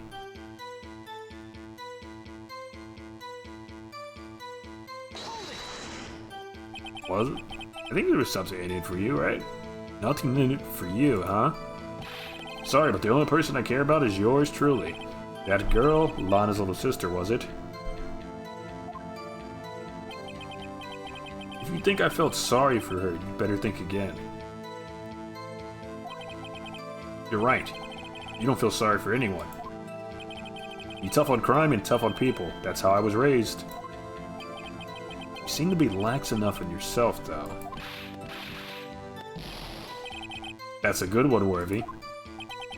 There have been something in it for him? Given his selfishness, would he have helped someone out? Yeah, I think so. True, you might not help out anyone for their sake. But if it would benefit you, you might decide to assist someone. Perhaps the chief prosecutor? Perhaps the chief prosecutor? Future chief prosecutor? Mr. Wright. It appears you're positively determined to portray the chief as a nice man who likes to lend people a hand. That's not what I mean. Not at all. Well then. Who's this person you believe Chief Gant may have helped forge evidence? Lana. Lana. Chief Prosecutor Lana Skye? The defendant?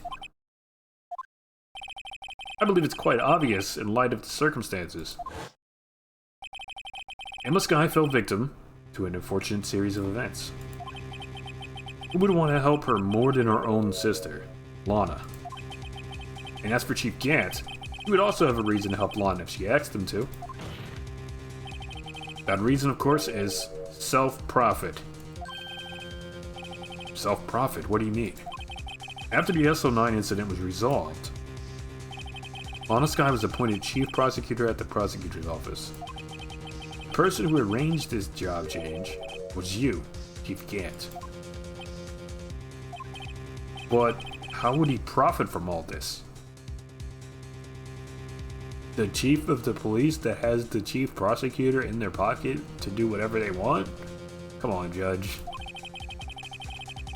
Would be able to use the chief prosecutor as his puppet. Thank you, Edworth. Thank you for pointing it out. Essentially, he would acquire unchecked authority over all investigations.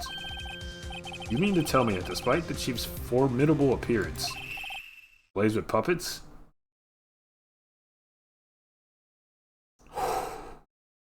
Moving on. Moving on.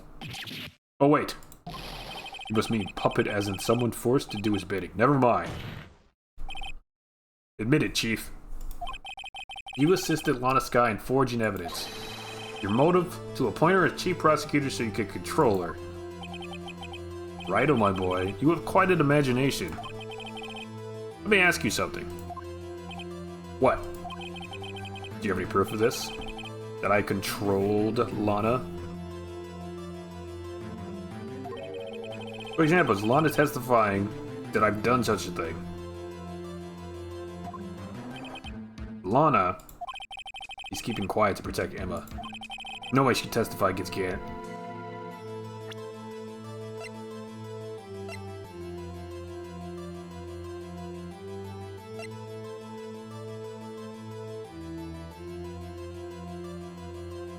She was told to move the body. Who would tell her to move the body of Goodman?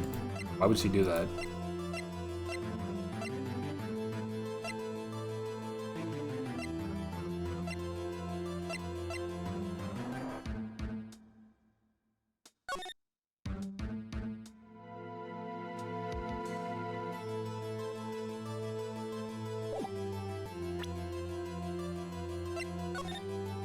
Nope, I don't want to look at the screwdriver, sorry. You don't want to look at that. Keep moving.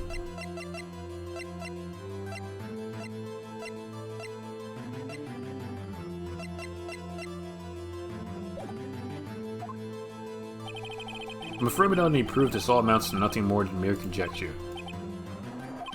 Unless it is also what happened in this incident. This incident? Which one would that be? Of course, I'm talking about the murder of Detective Bruce Goodman. The chief prosecutor had been acting strange throughout this entire trial. Almost as if someone has been controlling her. Yeah, I think that's very evident by anyone that's using their eyes and a little bit of their brain. So not the judge. Not the judge. Worthy, you better watch your tongue. I wouldn't want you to get hurt. Judge? He's not even being subtle with the threats now, dog. So just what do you mean?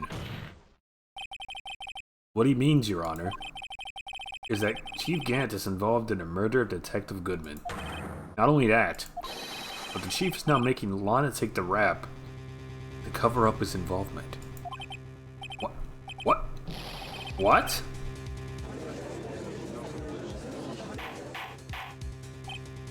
Order. I say order. Mr. Wright, you can't be serious. Huh? This is an affront to the highest ranking officer in our law enforcement agency.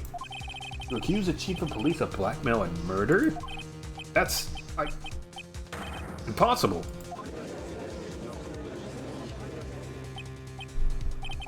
Your Honor, I was merely reiterating what Mr. Edgeworth said in an easier to understand language. It's too late, Mr. Wright. What? There's no turning back for us now. What? It looks like he's the one who's decided to go through with this. Can you prove this, Mr. Wright? That the chief, a high-ranking officer of the law, is involved in this murder? Good question. Regardless of his rank or title, Chief Gant is just a man. The question is he a criminal? I believe the evidence will tell. I see. Alright then. Let's see what Mr. Wright's got. Better be good. Show us his evidence that ties Chief Gant to the murder of Detective Goodman. Oh. Literally just looked at that. We know his ID card number is 7 sevens. Yes. Oop. More button. This is the ID card list. Yes, the one that shows who entered the evidence room on the day of the crime. There was one ID on this list we couldn't determine the owner of yesterday. 777-7777. Maybe that was one too many sevens. Sorry, but there's no way you can prove that's my card number. It's your number.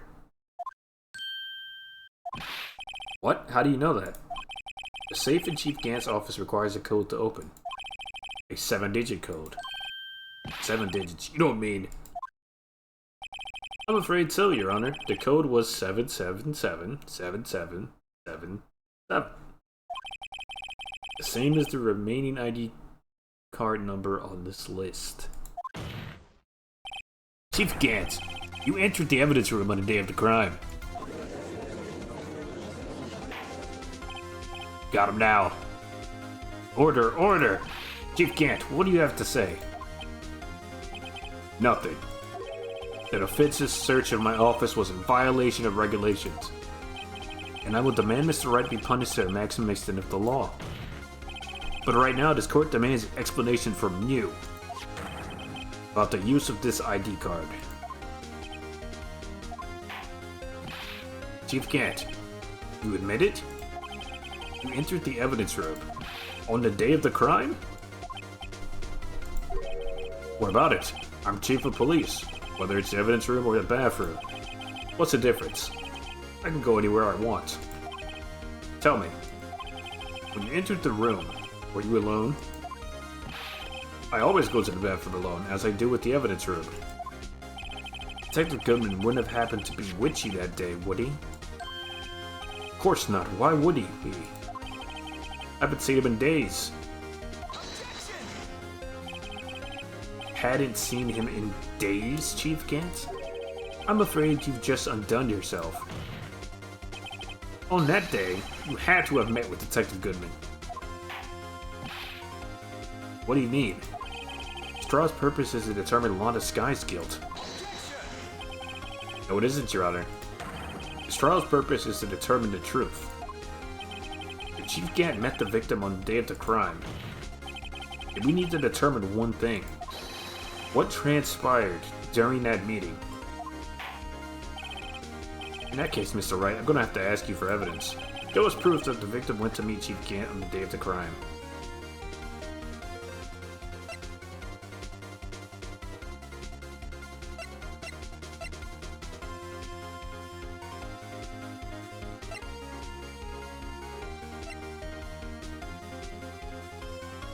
It's this. It's this. Detective Goodman lost his ID card on the day of the crime. Or to be more accurate, Jake Marshall stole it. So Detective Goodman filled out a lost item report. You would have had to have given that report to the Chief of Police. Yet you are in possession of the report. Which means you can't be sure if you filed it. He filed it. How do I know, you ask? Because he needed to enter the evidence room that day. He needed to? Yes, to transfer the evidence out. Oh, Detective Goodman took the form to you, Chief Gant. Then, accompanied the detective to the evidence room. I accompanied him? There's no other way the murderer and Detective Goodman could have entered the room. Hold on, let me guess what you're going to say next. I, the Chief of Police, murdered poor Goodman. Exactly. But wait. The Chief didn't necessarily need to accompany him to the evidence room. He could have just lent his ID card? Yes. Now that you mention it, I believe I might have done something of the sort. Sorry, that's not possible. According to the record, your card was only used once. Yet you showed us your ID card earlier. If you had really lent it to Detective Goodman, it would have been found on his body. Mm-hmm. Caught. Chief Gant, you did it. The murder was most likely a spur-of-the-moment crime, for no one in their right mind would choose the police department as a place to commit murder. After the murder, he contacted Lana at the prosecutor's office. Why? To dispose of Detective Goodman's body, of course. You're forgetting, Mr. Wright, that the victim's body was discovered in the prosecutor's office parking lot. How did you manage to move it there? I was at the police department the entire day, you know. And everyone's aware that Lana stayed at the prosecutor's office after ceremony. You won't accept me, it seems. Still, you're the chief of police. You have an entire police force at your disposal. And so you think I just ordered an officer to do it? Hey, you take this dead body over to the prosecutor's office. I don't think so. Chief Gant, you left all the evidence we need to prove how you moved the body to the prosecutor's office. All this time I thought it was a useless clue just taking up space. How could the chief have moved the body? Mr. Wright, show us this evidence. To move the victim's body, Chief Gant used this.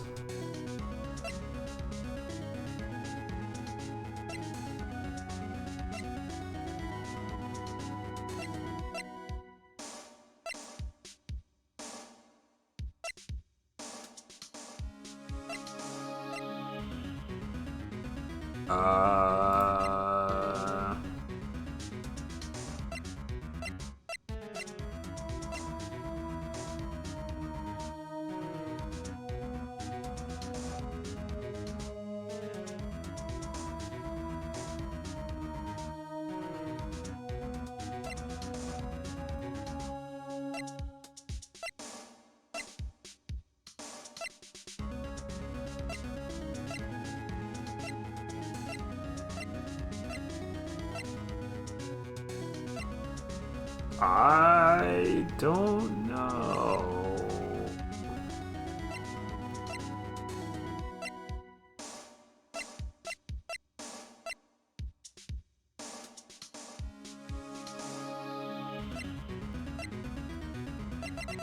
Badger? The Badger panel.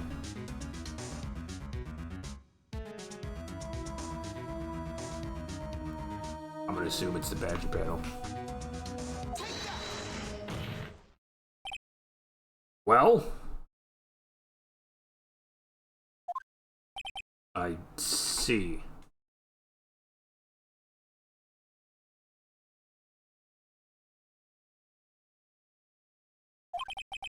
Maybe I'll use this later. To move your dead body, Mr. Wright. Oh my god! Judge! Huh? And I'll help you dispose of it. What? Those were one possible way you could have moved the body. The only problem is how did you get him to do it?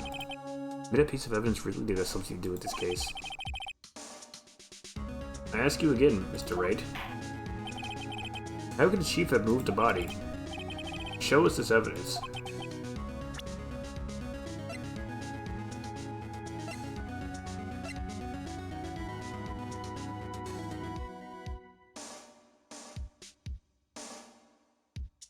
I mean, he said evidence that he thought was useless. The screwdriver is the only other thing.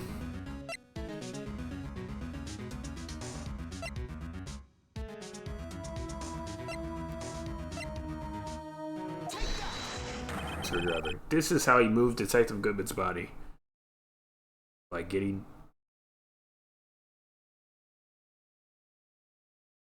other people to leave or move the evidence so they wouldn't be in the path so he can move it? I don't know.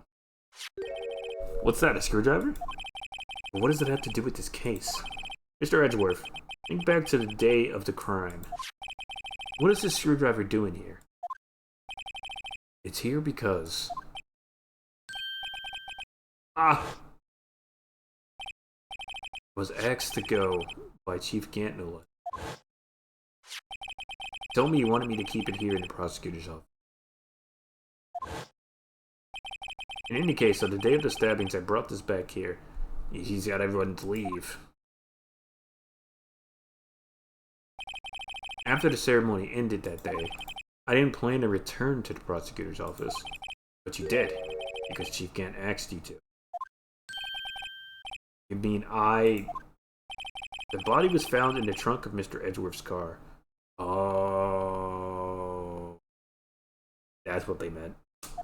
That makes more sense. I think it's obvious what happened. The body was moved by that car. Detective Goodman's body was carried in the trunk of Edgeworth's car? That's right. Yes. Unless, of course, you have another explanation, Chief. Edgeworth can't get a break. I know, dude. They just keep framing him. Making him an accomplice at things he doesn't even know about. It's crazy. I kind of feel bad. Only a little bit, though. Why else would you have asked Mr. Edgeworth to transport evidence from a closed case? There's only one plausible explanation. Transport the body to your accomplice, Miss Lana Skye. Oh, that's the end of the sentence, my bad. Order, order, what's going on here? Is there no room for rebuttal to the defense's outrageous accusations? Think back to the photograph Miss Starr took at the prosecutor's office. This was not a photo of the body being stuffed in the trunk, to be taken away. It was exactly the opposite. It is a photo of the body being taken from the trunk. Chief Gant, please say something. I believe... Your time's up. My time's up? Sorry, Righto, but I'm having lunch with the District Attorney General after this. We have to get going for it to make it in time for the early bird special. No, nuh-uh. Judge! The cross-examination is not finished yet. Remember what I told you earlier. The police chief has all kinds of weapons at his disposal. Weapons? Like the right to refuse to testify. I'm invoking that right now. What? That is not a right to be casually invoked. There are certain risks to be considered. So you're going to just run away after all this? Run away? Don't make me laugh, Worthy. That's exactly what I'm going to do. I stabbed old Goodman. That's what you're saying, right? But if you have any conclusive evidence, you would have presented it by now. Well, You think I had Lana dispose of the body? If so, then show your proof and get it over with. I'll say it again, Mr. Wright. Damon Gant is the current chief of police. This court would not tolerate any accusations against him without concrete proof. Oh, Mr. Wright? Your Honor? Do you have concrete proof? I think we do. Proof that Chief Gant murdered Detective Goodman and made Miss Skye dispose of his body. Do I have concrete proof? I don't.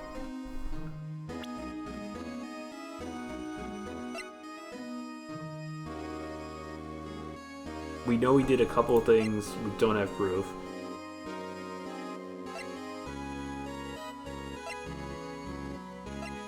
Or concrete proof, I guess. God, no I don't. Bastard. It's no use showing evidence I'm not even sure of myself. No, Your Honor. At present, I have no conclusive evidence. See, Aji? In that case, this court is forced to penalize you for your allegations against your chief. I'll do it again. What? Here's a tip. Never gamble what you can't afford to lose, Righto. It seems that Lady Luck was on my side again today. Okay, Aji, I'll leave the rest to you.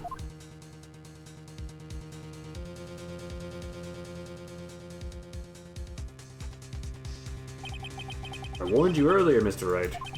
This is an affront to a senior officer in our nation's law enforcement agency. What? Edgeworth? Lady Luck, huh? Maybe we should have a word with her. Edgeworth, what do you mean? There's one lady who knows the real truth behind this trial. We haven't yet had the honor of hearing her testimony. Lady who knows the truth. Other witness? In the absence of conclusive evidence, the only other method to prove is testimony. Chief Gann has invoked his right to refuse to testify. There's still someone else. One more witness who can answer all the questions raised in this trial. Someone right in this very room. Mr. Edgeworth, who is this person? Why are you asking me, Your Honor? Have you forgotten?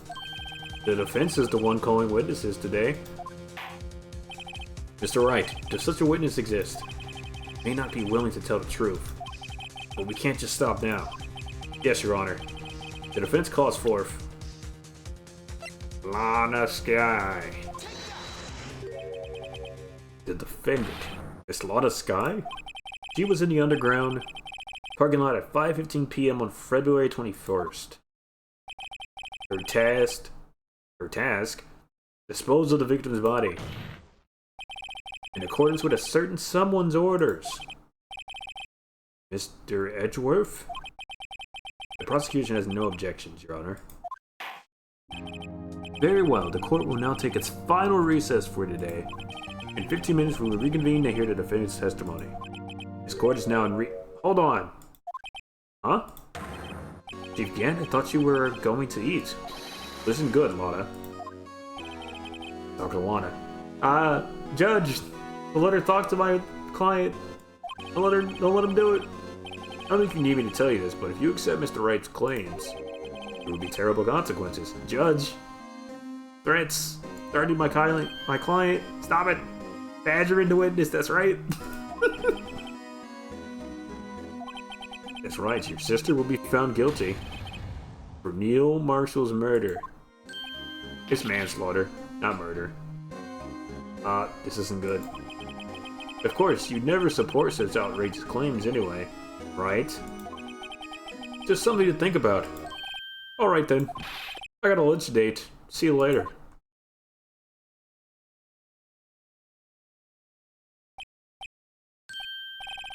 Okay, if there aren't any further objections, he's just gonna let it happen. He's just gonna let it happen. Ref! Ref, are you blind? Use your eyes! This court is now in recess. Bastard, can't believe this, man. February 25th, 2:04 p.m. District Court, Defendant Lobby 2. Looks like we managed to stay in the game. Yeah, thanks to your help, Edgeworth. That chief, he's something else. Hey, pals. Detective Gumshoe. I'm not a detective anymore. I've been fired. Oh yeah, my bad. Don't worry, I've already decided where to work now. At your office. Shit. My office? Sure. I'll take the place of that top-knotted girl you used to work with. Mia? You mean... Sorry, Maya.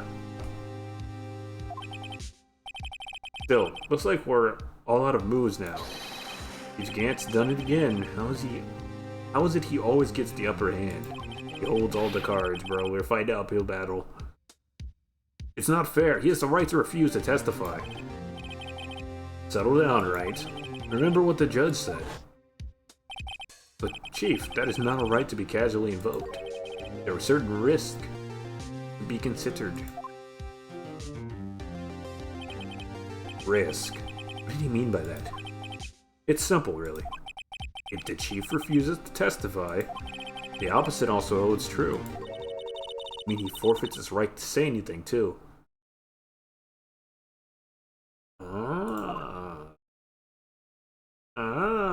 I see, yes.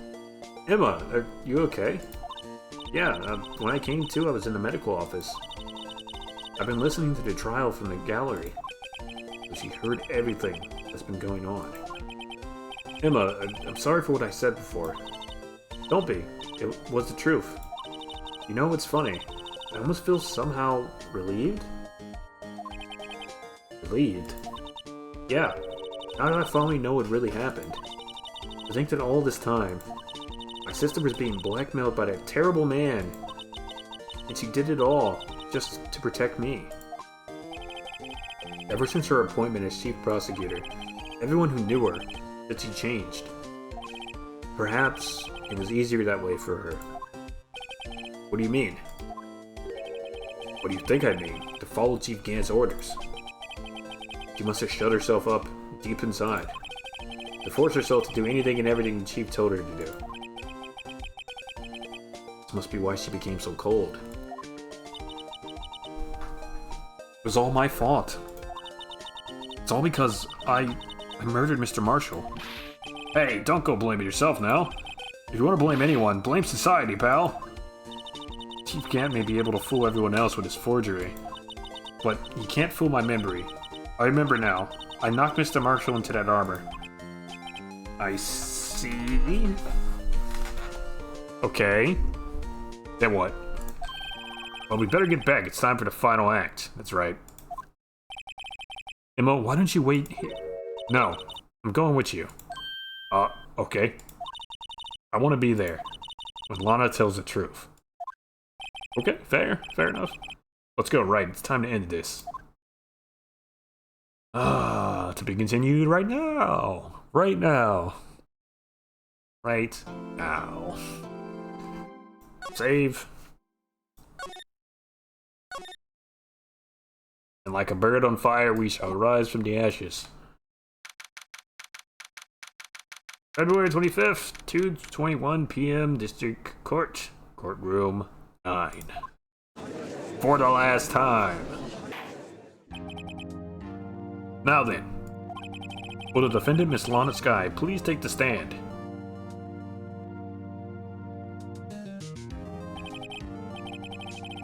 Miss Lana Skye, you are the chief prosecutor.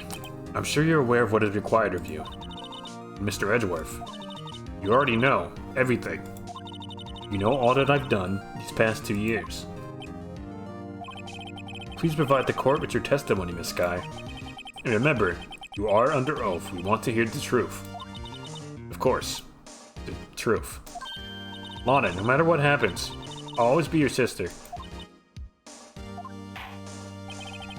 Now then, your testimony, if you will.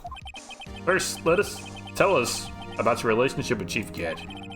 Everything hinges on your testimony. You're the only chance we have to get Gant.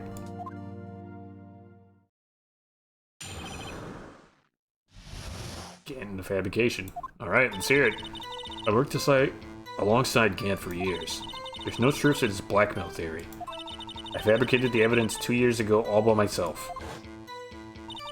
When I found Prosecutor Marshall's body, I rearranged the crime scene.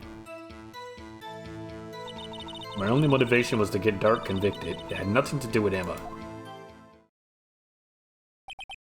Are you sure about this testimony? Your Honor, I'm confessing to a capital offense. Of course I'm sure. But Lana, if this is true, then that means Chief Gant has nothing to do with this. That's what I've been telling you from the beginning. Please, Mr. Wright, you gotta help her. You're sacrificing yourself because of me. But what if she's telling the truth? She's not. I know my own sister. Whenever she speaks stiffly like that, she's hiding something inside. Deep down, she's really screaming in agony. Yeah, this is no time to start second-guessing myself. Alright, cross-exam.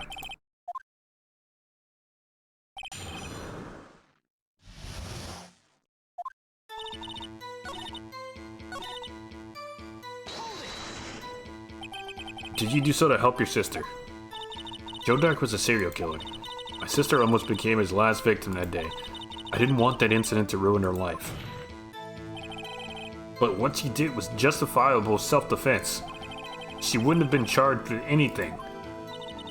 That's not the point. She was traumatized that day, all because of that creep. That's why I couldn't forgive him. Lana, so that's why you fabricated the evidence 2 years ago. When I found the Prosecutor Marshall's body, I rearranged the crime scene. Why? You say you did all this by yourself. Yes. Would you mind telling us what you found when you arrived at the crime scene? It seems I was the first person to discover the scene. The broken prosecutor award knife was stuck in the victim's body. What?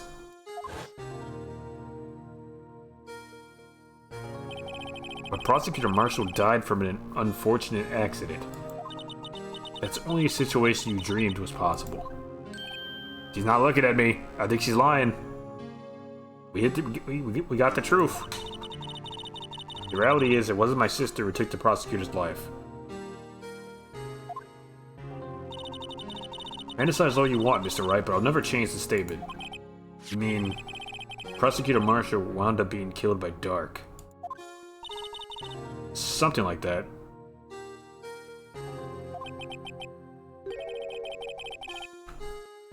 You can just turn around while testifying. In this courtroom, apparently. Apparently. If that is so, what happened to the other murder weapon? Dark was carrying a switchblade knife. Oh. That was lying on the floor a little distance away. It was probably knocked away in the struggle. That's not how it went down, so try to cover up her lies with more lies. All just to protect me. So when you found a scene like this, what did you do? After all, this is what everything boils down to. Yes. I broke off the tip of Dark's knife, planted it inside the wound, and moved the body. Clearly a lie. You planted the tip of Dark's knife in the wound. Did you move the body? Why? Why would you do that? You of all people should know, Edgeworth. You've always had a good head on your shoulders. My head isn't that bad, but maybe I ought to ask for the sake of others. Why'd you move the body? When you showed up on the scene, where exactly was the victim's body? This is where you deduced it. It was by Chief Gant's desk. Well, the body was found by your desk. Why did you move it there? Oh my goodness. The reason for that is simple.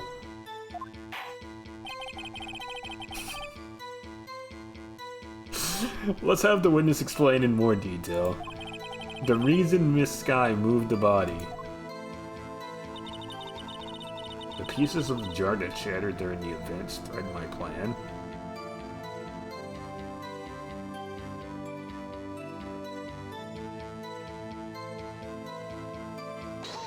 What do you mean? The pieces of the jar. You mean... Yes, that wretched jar you showed us earlier. In order to show that Dark committed the murder, I felt it would be more expedient to move the body. So, when you first found the body, the jar was already... Of course, it had been shattered to pieces. If you look at the crime scene, it would be clear right away what happened.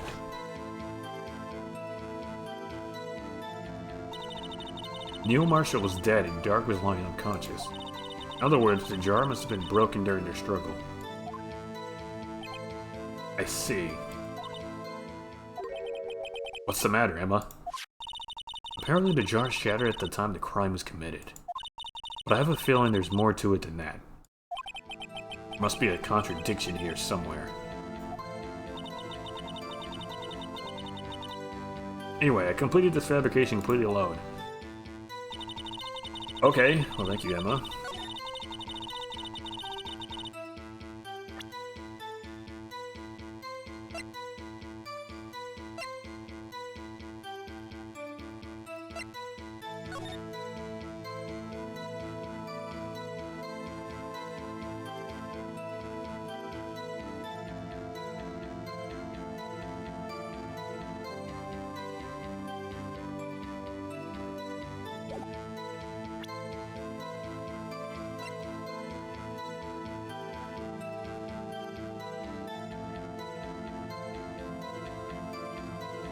I mean, I'm not super sure, but it's the jar. Something about the jar.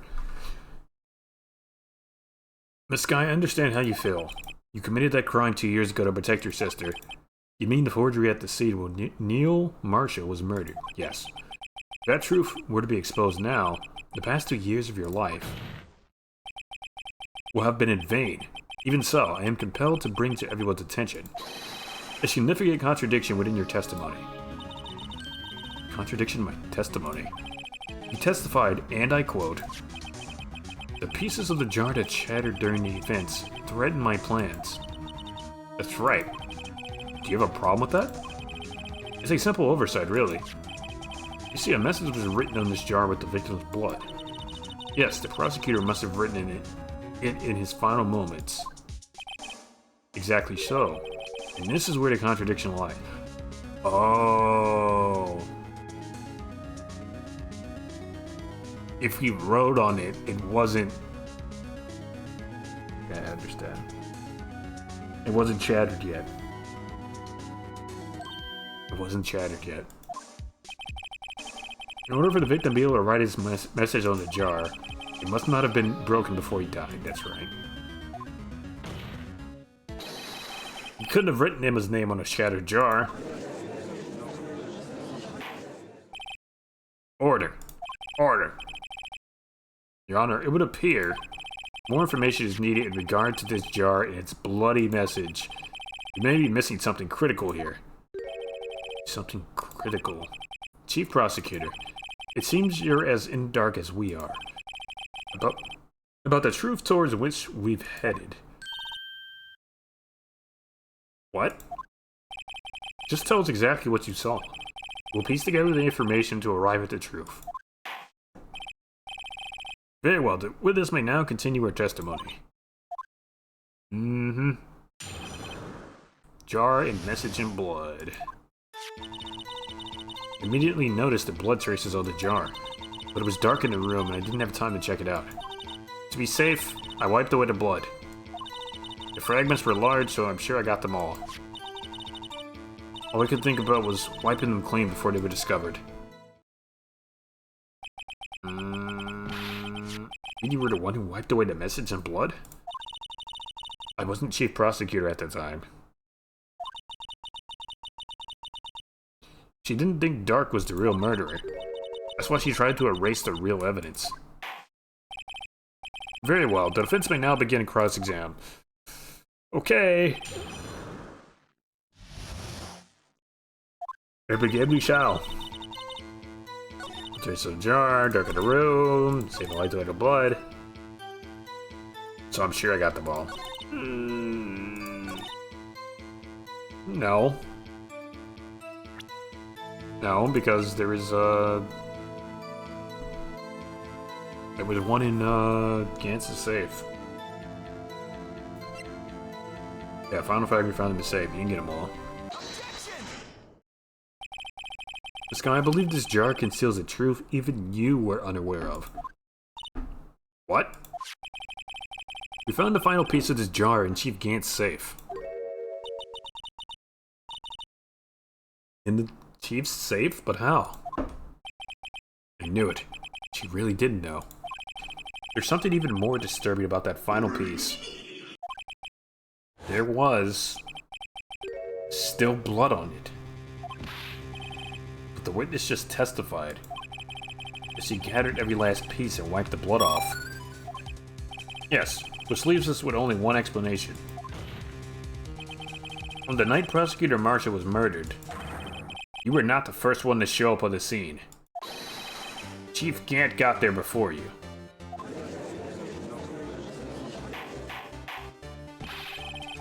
But couldn't the defendant have simply missed a piece?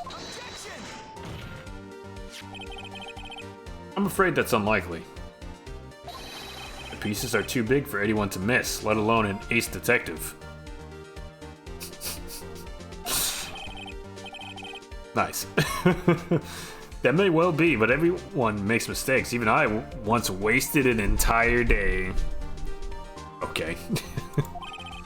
Looking for my dentures. Ah.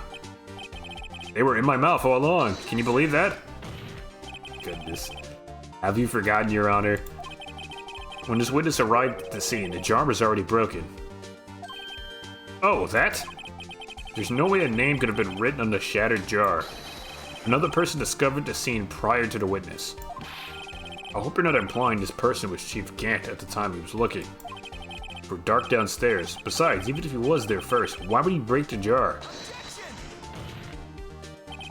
The question is, if he did arrive there first, why did he hide that fact for 2 years? Well, Your Honor, can you answer us that? No.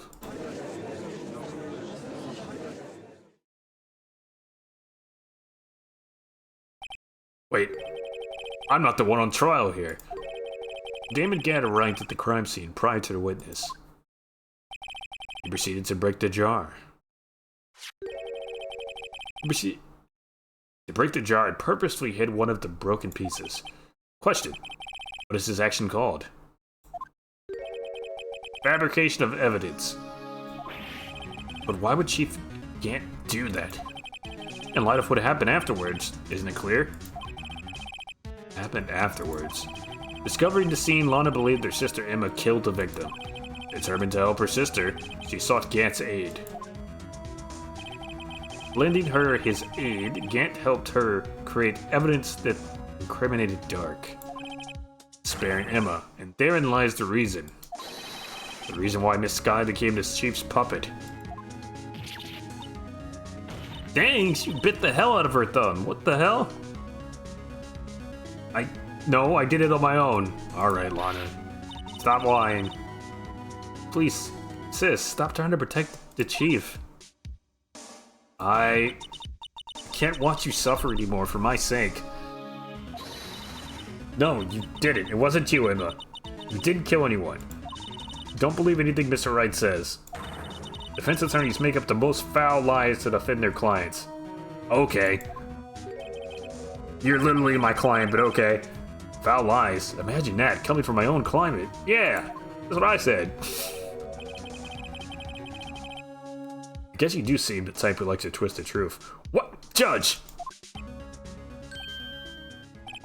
Wait a minute.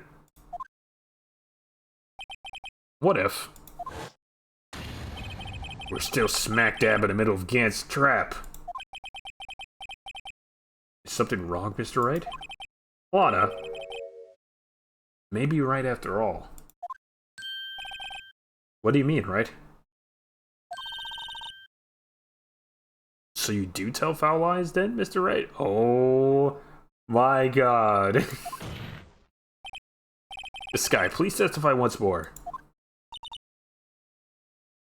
But if evidence was fabricated behind your back, then Emma's accidental killing was Prosecutor Marshall,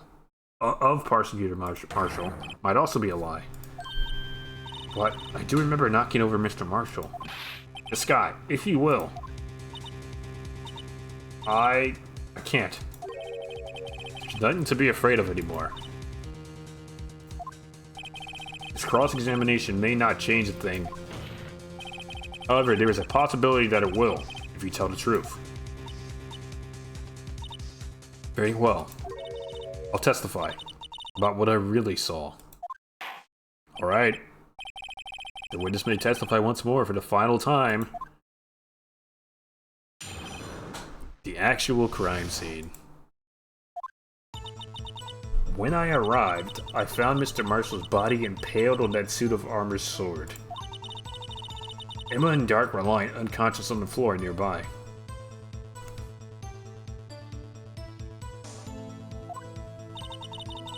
When I saw what had happened, I thought she did it. That's why I erased all the evidence that linked her to the murder.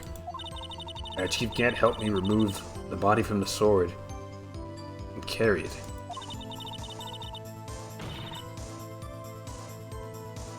But if it all really was fabrication,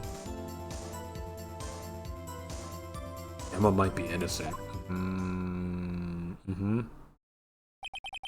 Unbelievable. The body was impaled with the armored sword? You were the only one who saw that. If only you had proof. Actually, I do have proof. I gave it to Mr. Wright just this morning. What? To me? It's a picture I took of the crime scene as I encountered it. I thought it might be needed. I don't remember receiving a picture like that.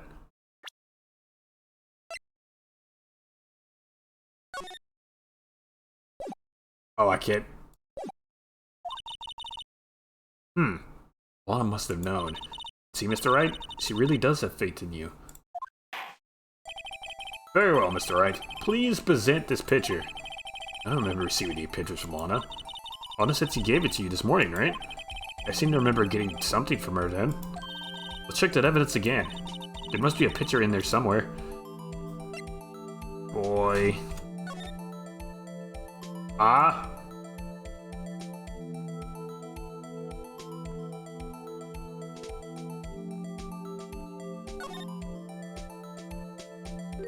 Whoa. Hey, there's a picture here.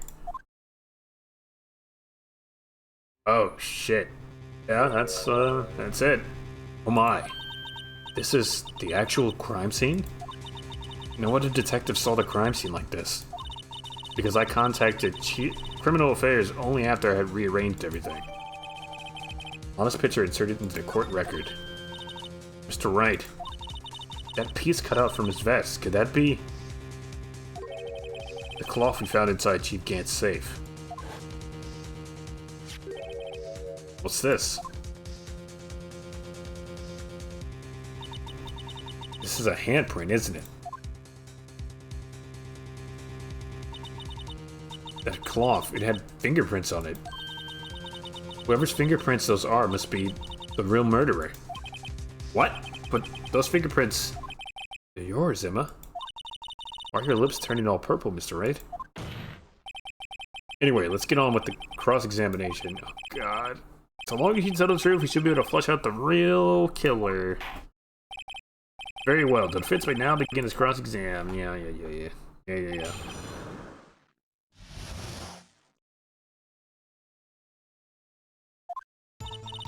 When I arrived, I found this... Okay. Come now, Udgy. This is the poorest excuse for a trial I've ever seen. Chief Gant. What, now you want to make me out as a bad guy too? If so, I'd like to put in a word or two in my defense. No. I'm afraid it's too late for that. What? You already declined to testify. That means you forfeited your right to make statements of any sort. That's right. Shut your ass up, boy. We're tired of you. Nobody hear it. This must be that wrist we were talking about earlier. Just sit back and relax. And enjoy the sound of the noose tightening around your own neck. Dummy. Mm-hmm. So what? Do you think I'm worried? Sorry to disappoint you. But I don't need to make any statements. What do you mean? The evidence will do all the talking for me. Even if I can't testify, I can still present evidence. That's true. Wait, you mean you still have some conclusive evidence? No, I don't. But someone does. Someone. So what's your excuse? Righto. Why have you been keeping quiet about it? You do have something to show us, right? Something that proves who knocked over Neil Marshall, causing his death. Conclusive evidence that leaves no room for doubt. Is this true, Mr. Wright?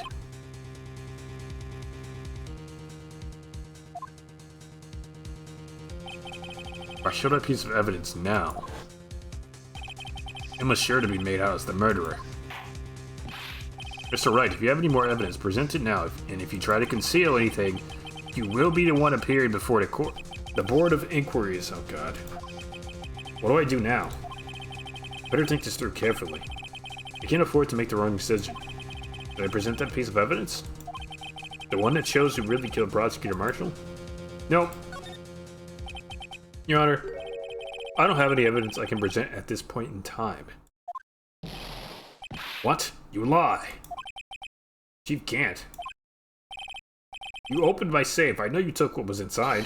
The conclusive evidence. I don't know what you're talking about. Mr. Wright, why don't you show them? We found it together. Oh, I see. It's because you know the truth, don't you? You know whose fingerprints are on it, that's why you wouldn't present it. What are you talking about, Chief Gant? Can't you figure it out? Take a good look at this picture. See the victim's vest? Notice anything odd about the chest area? Looks like part of it's been cut out for some reason. You mean you had this in your safe? What? That means you, the chief of police, have been concealing evidence. This is going to be the biggest scandal in the history of the police department. In the history of the police department so far. Impressive. To be honest, I didn't think you had the gall, Righto. Well, I can't just let you pin me up as the murderer. I'll tell you what really happened. You mean you admit to it?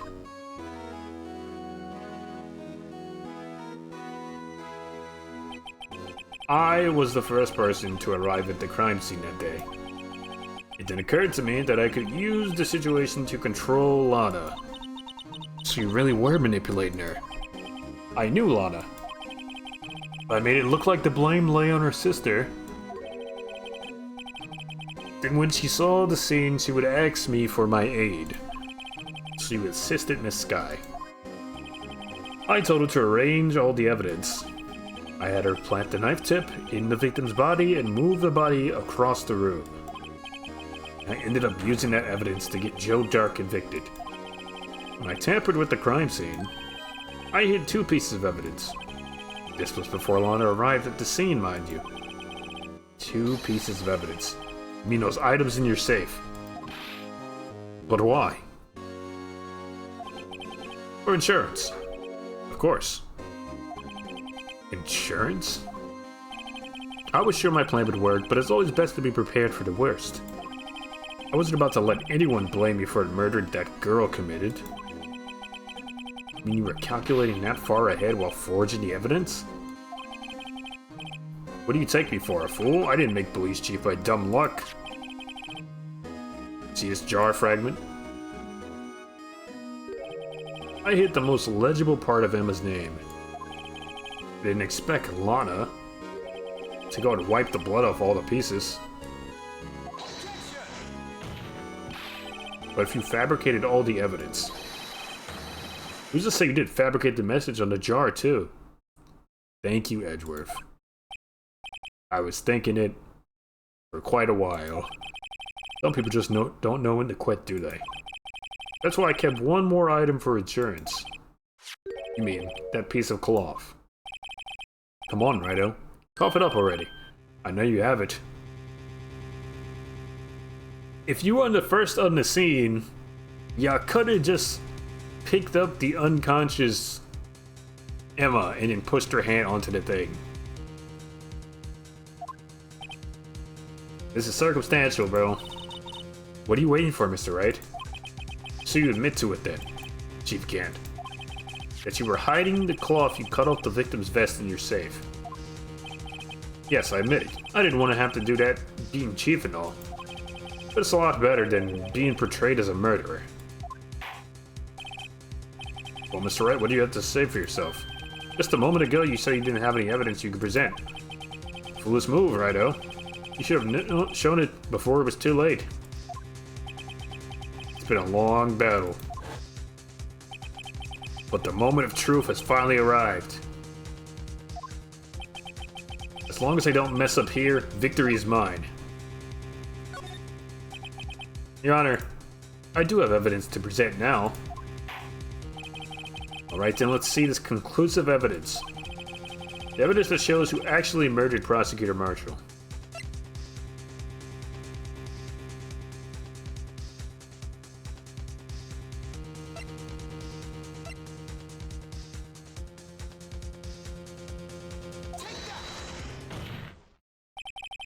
Let me verify this once more. On the day of the crime, you personally cut out this piece of the victim's vest, yes? Yes. At last you finally brought it out into the open. There's a handprint on this piece of cloth. Your Honor, the prosecution requests that be immediately sent to the lab for analysis. This handprint on the letter. There must have been a strong impact for it to be left so clearly. You mean, it could not have been forged. It must have been authentic, conclusive evidence. Ho ho ho. You are as slow in the uptake as ever, Warvy. What? Think about it. Rido had all this time to present his evidence. Yet he was reluctant to do so. Why would that be? You mean you already know? You know whose fingerprints are on that? Mr. Wright, do you really know? Whoever the fingerprints belong to must be the real murderer. We'll see. Whose fingerprints are they? Very well, I'll tell you. Should be okay now. Everything's proceeding as predicted. The person to whom these fingerprints belong is... Emma. Emma Sky? What? They're mine? Sorry, Emma. But why? Why didn't you tell me?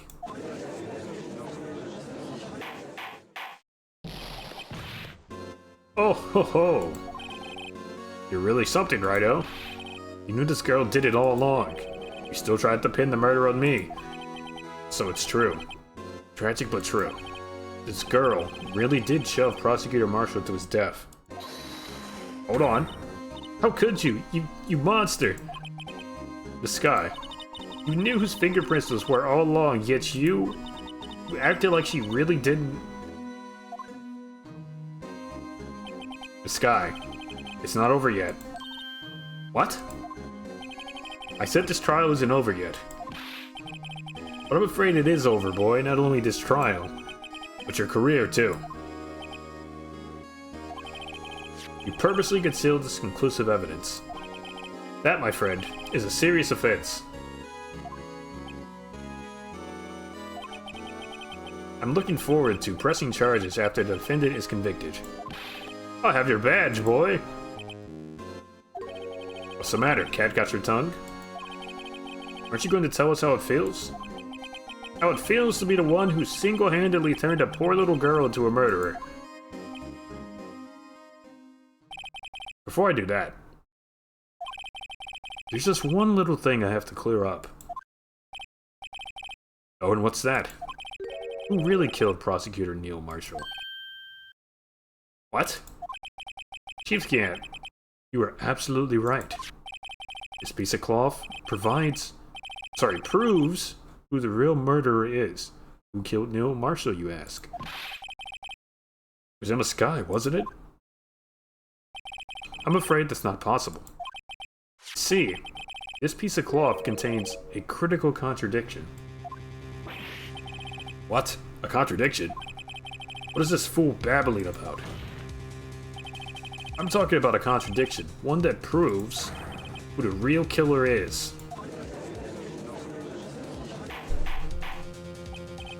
Mr. Wright, this piece of cloth, what could it possibly contradict? You can't, you tyrannical reign-ins here. Behold, the piece of evidence that contradicts this cloth.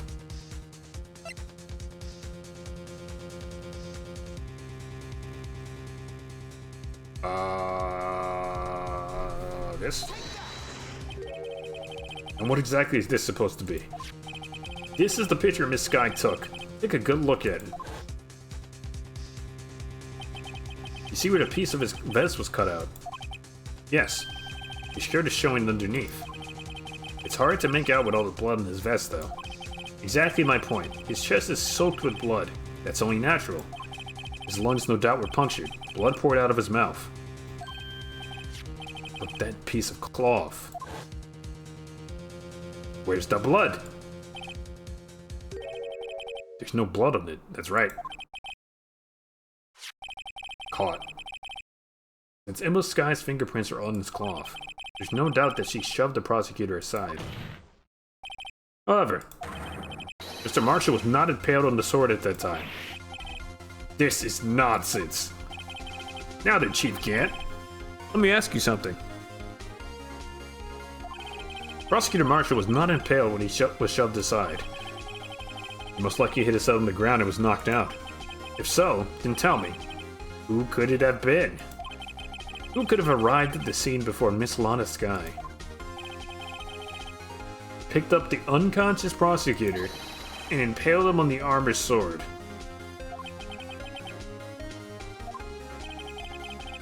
Then, to make it look like Emma was responsible for the prosecutor's death, said person proceeded to write her name on the jar with the victim's blood. A jar that they then broke on purpose to leave behind a clue and make Lana believe her sister did it. Remember when you admitted what you admitted only moments ago? That you personally cut up this bloodless piece of the victim's vest. Ironic, isn't it? With the very act of creating insurance, you proved that you were the actual murderer. Mm-hmm. It's finally all over.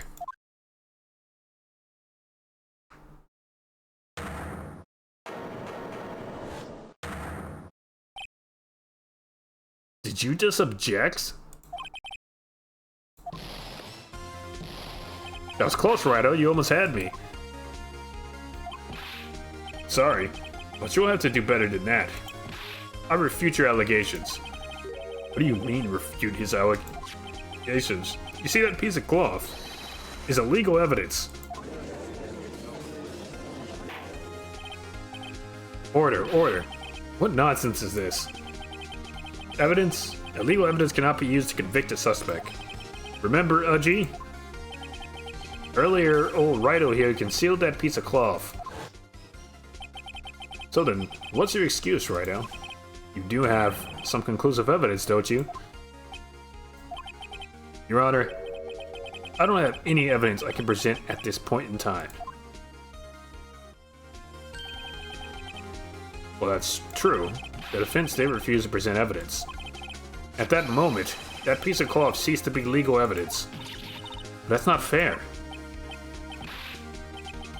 Did you actually think you could best me in court?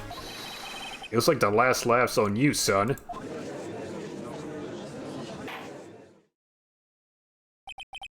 I'm afraid Mr. Gant's claim is legally correct.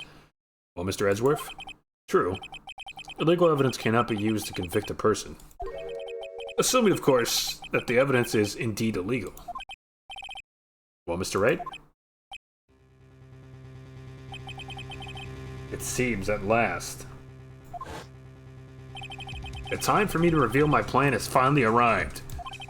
Mr. Wright, do you admit to it? That you purposely and illegally concealed this piece of cloth? I did not.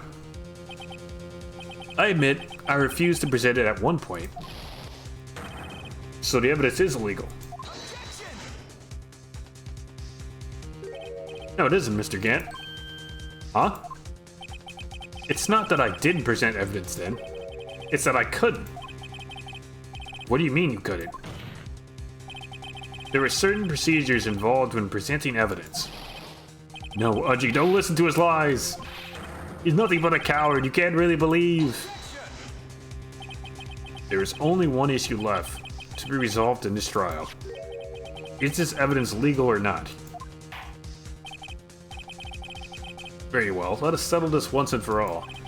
Earlier you refused to present evidence. If you can prove your conduct was not in violation of the law, then do so now. Yes. This is my proof, Your Honor. Evidence law. What's this? I've done my homework too, Chief. Indeed, Emma Skye's fingerprints were on this piece of cloth. However, at that point in time, this was merely a piece of cloth, nothing more. What? You see, it's written right here in this book. The second rule of evidence law. No evidence shall be shown without the approval of the police department. That's rule 1. I found this piece of evidence myself, inside your safe. It goes without saying, I did not have approval from the police department. Rule 2. Unregistered evidence presented must be relevant to the case on trial. And here is the crux of the matter.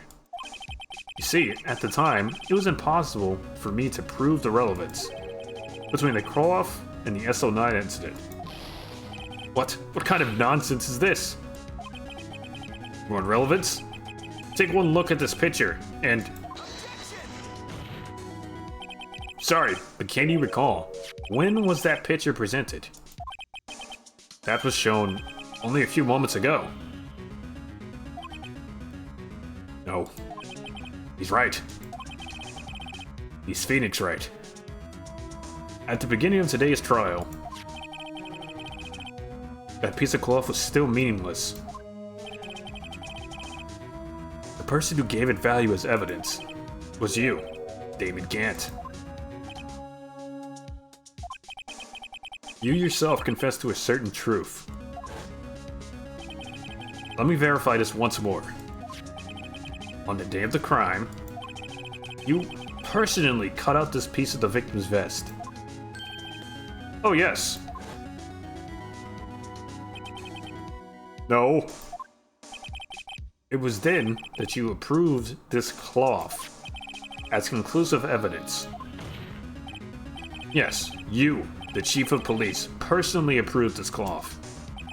The only person who could have cut this from the victim's vest is the one who stood before Prosecutor Marshall in his final moments. In other words, the real murderer. And there's only one person who that could be. David Gant. The killer was you.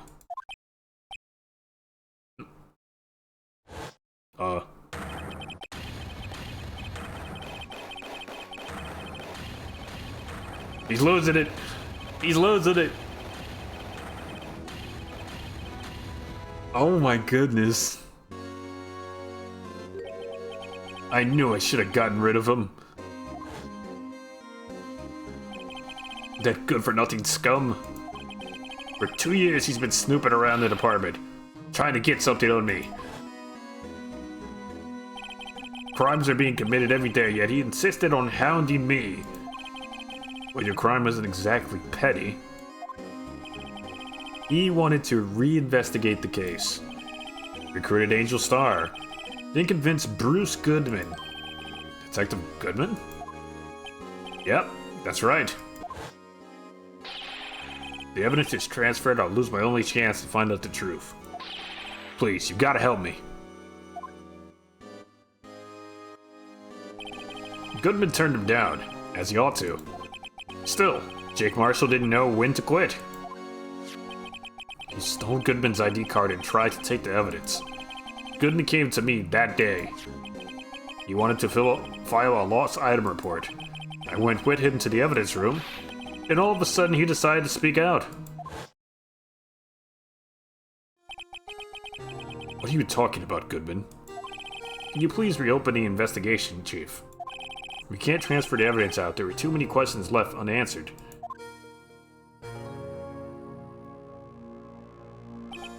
He opened his evidence locker, and as he was taking the evidence out, he said, "It's not too late. I'm gonna hand all this over to Marshall."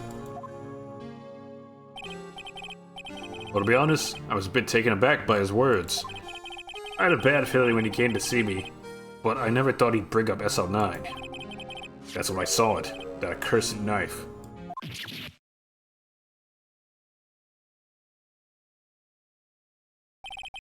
I couldn't just pull it out. Doing so would only lead to making more blood, making it near impossible to hide your crime. Even so, the blood was just pouring out. I didn't know who might stumble in, so I hurried to wipe it up. I was worrying so much about the floor I didn't realize my fatal mistake. The bloody handprint on Detective Gumshoe's locker. I used to be known as the crime computer, but everyone has to start somewhere, I guess. I was too nervous. I had no business doing any of it. Did you put the body in my car? I'm sorry, I couldn't think of any other way to move the body.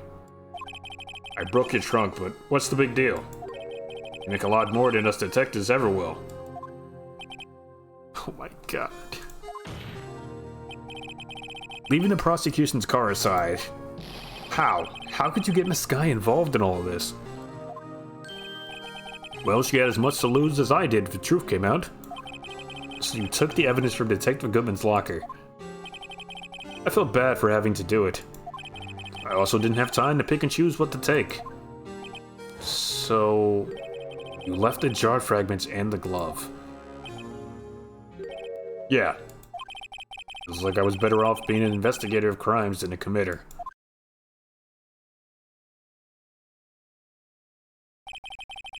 They all did their best to get in my way. Gotta hand it to them. They do their jobs well, much to my dismay.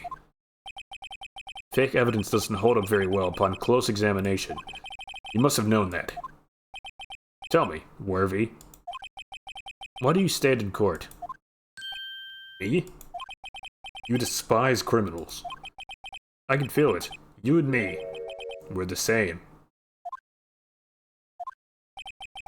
One day, you'll understand.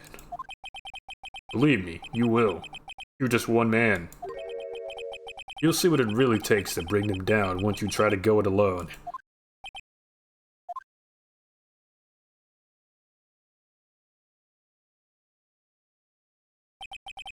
Well, looks like it's time to say goodbye. Oh, Udgy. What? Looks like we'll have to cancel that lunch date. Sorry, old friend.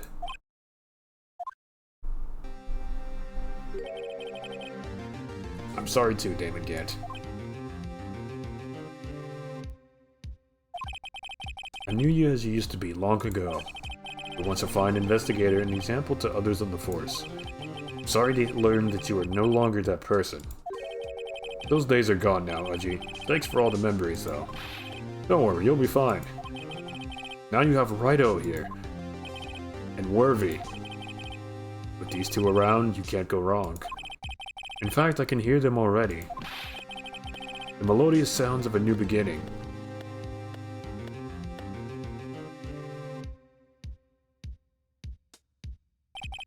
There are two things I want you to understand. Yes? First, your sister never hurt anyone. Second, Damon Gant betrayed you from the beginning. You see, Miss Sky, you no longer have any reason to keep silent. You're right. When this trial is over, I'll tell everything. All that I've done these past 2 years. From the time I had Gant help me forge evidence up until today. So, it seems all the questions raised in this trial have been answered. I'm sorry, Miss Sky. I couldn't get you out of all of your trouble. My, what high standards you have for a rookie. What? I saved your life, lady. I can see why Mia thought so highly of you. Who knows, a few years from now, you just might make it to the top. I owe you my thanks, Mr. Wright. Miss Sky. And to you too, Mr. Edgeworth. You've suffered every bit as much as I have over these past few days. Believe me, I know how much of an ordeal it's been for you. It was nothing. That's lying. I was worried the pressure might break you. And yet, he rose above it all and guided Mr. Wright to victory. You've done well, Mr. Edgeworth. Stop it. I only did my job. In light of this case, it seems a good self-examining is in order for all of us. The Sky. Yes, Your Honor? You are innocent of murder, however, though the Chief blackmailed you, the fact is you still acted as an accomplice. A trial will be scheduled for these crimes at a later date. Yes, I understand, Your Honor. Is there something amusing about all of this? Why are you smiling? It's been a long time, Your Honor. A long time since I felt free of these heavy chains.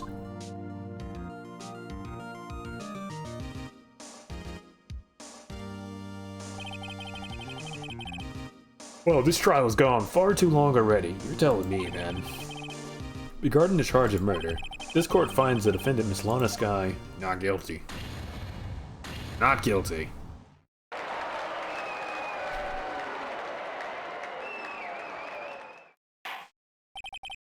That is all. This court is adjourned. Thank you. Release me. Release me. February 25th. 5:03 p.m. Defendant Lobby 2.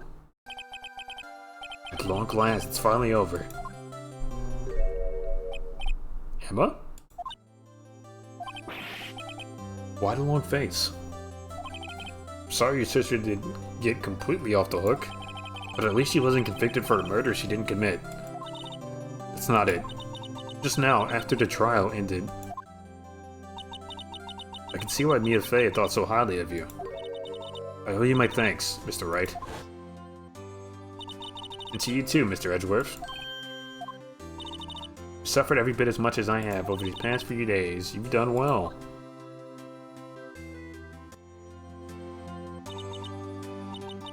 You know, I did my best too, but Lana didn't say a single word to me.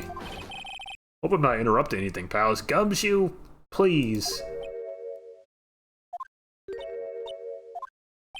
Oh, yes I am. I'll come back later. Wait, Gumshoe, what is it? God. You're doing this on purpose, aren't you? Making a detective run all around while on duty.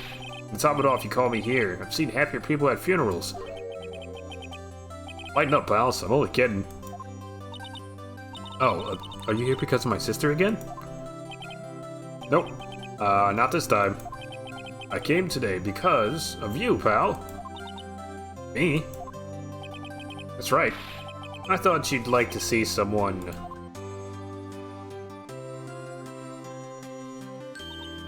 Lana? Should you be doing this? She's still under arrest, you know. Well, I won't tell if you won't. My goodness. Emma, I owe you an apology. It's okay, sis. Don't worry about it. That day, 2 years ago.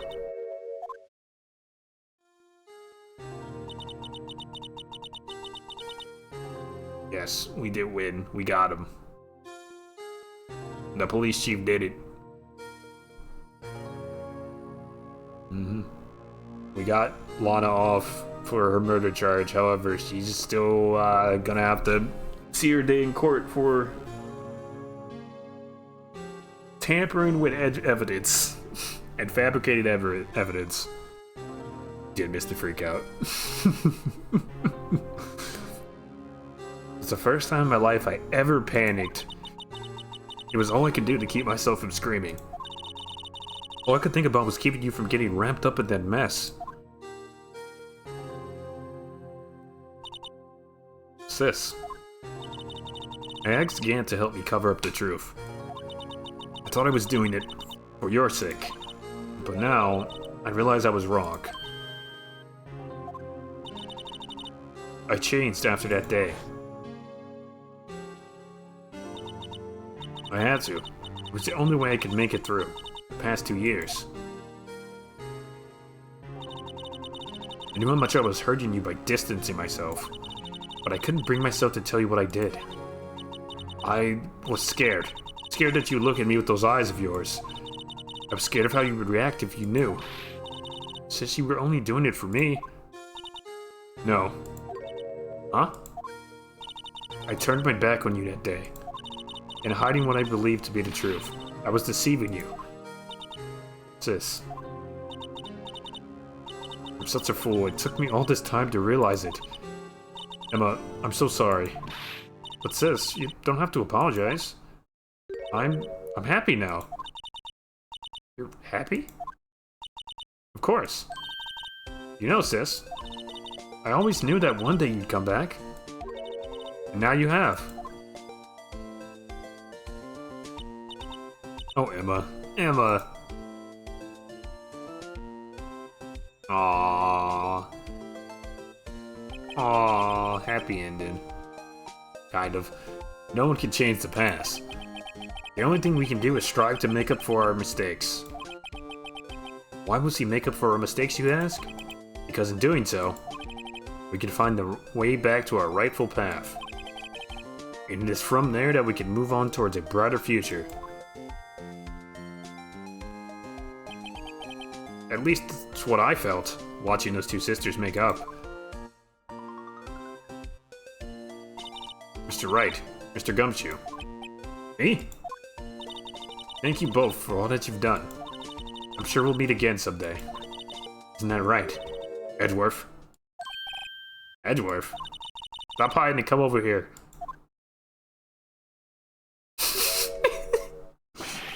Where was he hiding?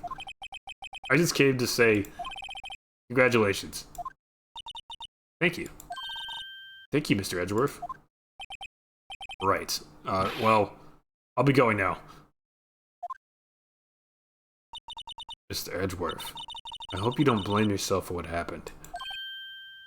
He's back. We were the ones who acted corruptly, not you. It's too late for me. Edgeworth, no. No matter what anyone may say, I realize today that I can't correct my mistakes. Mr. Edgeworth, not only that, but I don't even trust myself anymore. Chief Gant was right. You despise criminals. I can feel it. You and me, we're the same. One day, you'll understand. Believe me, you will. You're just one man. You'll see what it really takes to bring them down once you try to go it alone.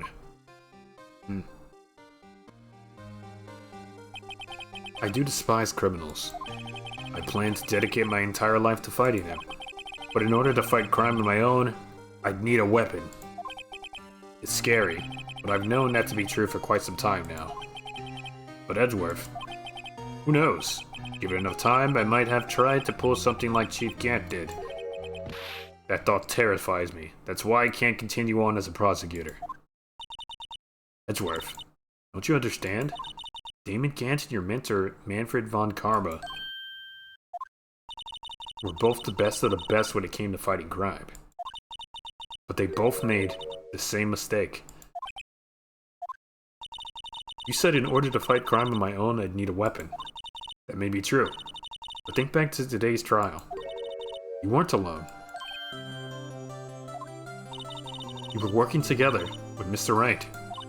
And because of that partnership, you were able to present evidence that otherwise would have gone undiscovered. Isn't that right, Mr. Wright? Huh? What? Oh, yeah. What is this, a pop quiz? Come on, Mr. Wright, show him what Lana's talking about. Something that neither Edgeworth nor I would have been able to find on our own.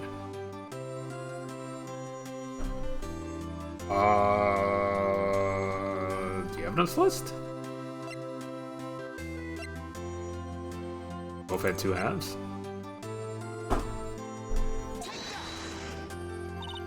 That's the picture I drew. Sure, yeah, that. Our counterattack began with this. You had one half of the evidence list, I had the other half. Apart, we wouldn't have been able to completely restore Emma's picture. That didn't just happen by chance, Mr. Edgeworth.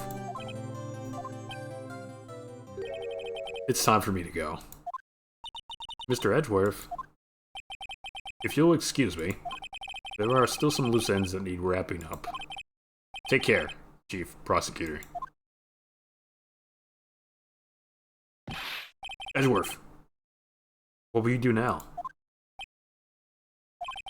Well, whatever you do, just remember, you can let what happened kill the prosecutor in you, or you can let it help you grow. In the end, it's up to you. I know. Seems I owe you my thanks too, right? What I face now is my problem. Edgeworth, I'll be waiting for you in court. Farewell. Okay, bye. I better be going too. Okay, but I'll be by to visit soon. Seems we both have a lot to learn and catching up to do. Here, this is a little something for you. Scientific investigation? It's the first book I ever bought. Study it well. Thanks, sis. I will.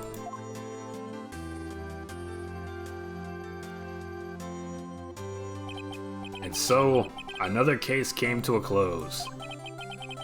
As for the sisters, I have faith.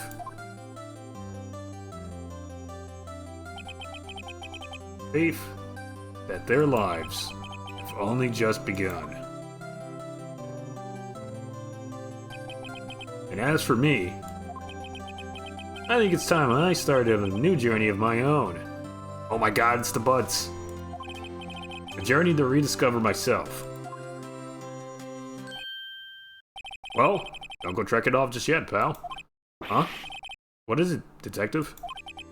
There's just a little matter to be resolved about the chief prosecutor. You see, she isn't supposed to be out of jail like this. But, well, she said it was okay. Yeah, well, it may be okay with me, but the folks at the prison are a different story. Huh? Basically, I had to bribe a guard in order to sneak her out for 30 minutes. Believe me, it wasn't cheap either. Huh? Way to go, detective. I didn't know you had a wild side. Yeah, well, you see, Mr. Wright here is the one who will be footing the bill.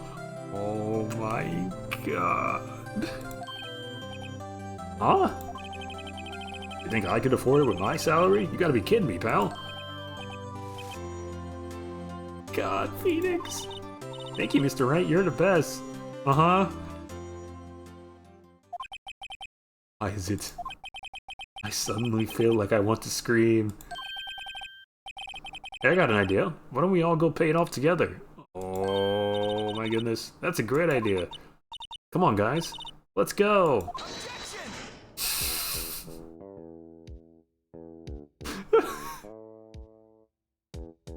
Oh my goodness. Fantastic. I arranged for a friend of mine in Europe to take care of Emma. I hope she'll be pleased to study under a top coroner. As for me, this affair has pretty much ended my days at the prosecutor's office. So I'll manage to find my way back to the field somehow. Then I'll be able to investigate crimes together with Emma.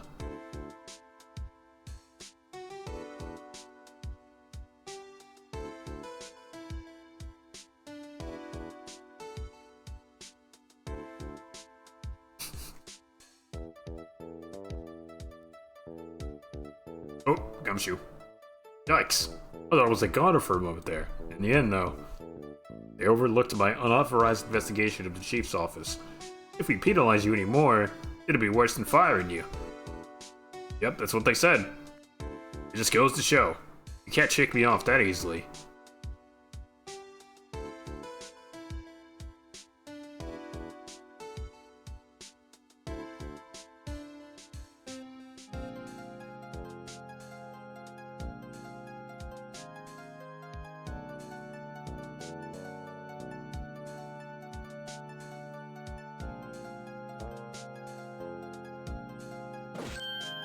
My new mission is to guard the main entrance and take care of Billy.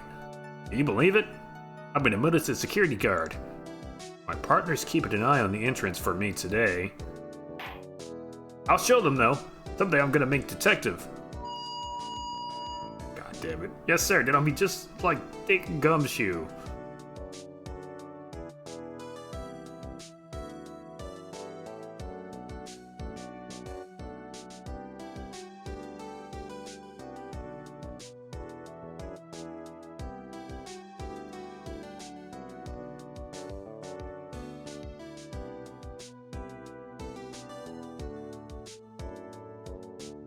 Fantastic.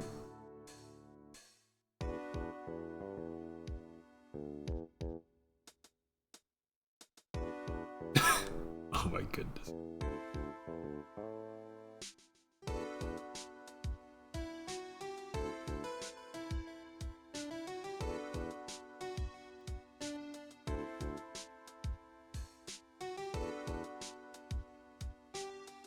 What is it? Can't you see I'm having me a showdown with a steak lunch partner? The star managed to sneak this in to me. You see one of the guards, it seems. Well, cowboy? Looks like you did it. You even gave Bambina Becker... Oh my god. You make sure Billy and the gang get their water. Cactuses? Sure. You got it, buddy.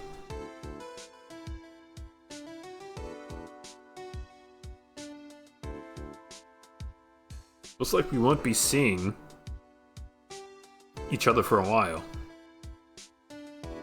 As a farewell gift, I put a new meal on the menu. The right way lunch. Oh my god. The top layer tastes as bitter as defeat, but the bottom layer is as sweet as victory. Kids seem to dig the turnabout theme. It's a hot seller around exam time. Just make sure not to eat it backwards.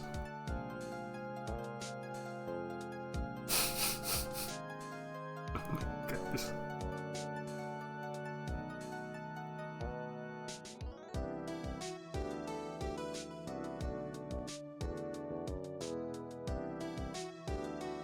The judge.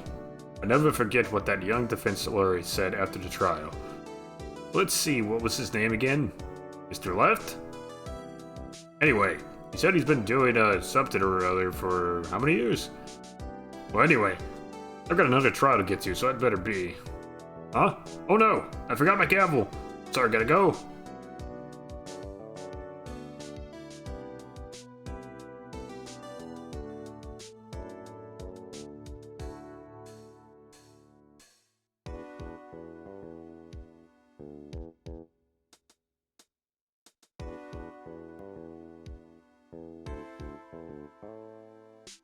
Or after credits. Oh my god, it's Maya. Nothing soothes a soul like fresh country air. Still, sometimes I do miss hearing you and your objection. Still, I can't go back until I'm a full-fledged spirit medium. Mystic Maya, afternoon training's about to begin. Coming. Well, see you around, Nick. Oh, bye.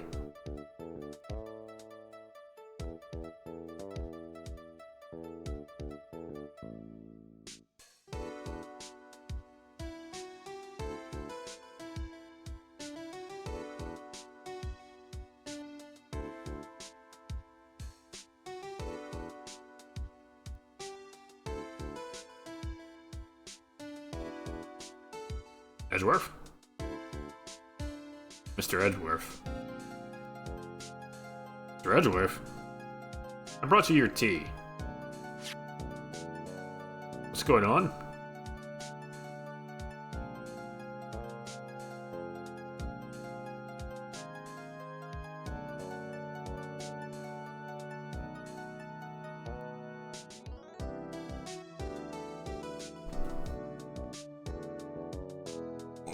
Oh my goodness. Thanks for coming to see me off. I can't believe I'm going to Europe. Thank you, Mr. Wright. Thank you so much for everything. I'm a little sad, but I'll be alright. Whenever I want to see Lana, all I have to do is open this book.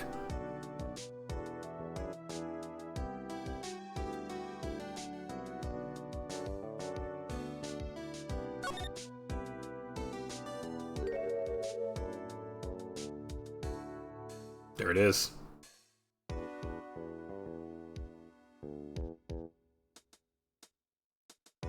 That's adorable.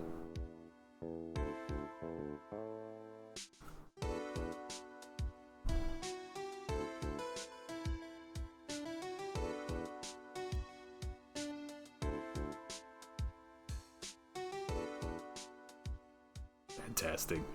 Fantastic.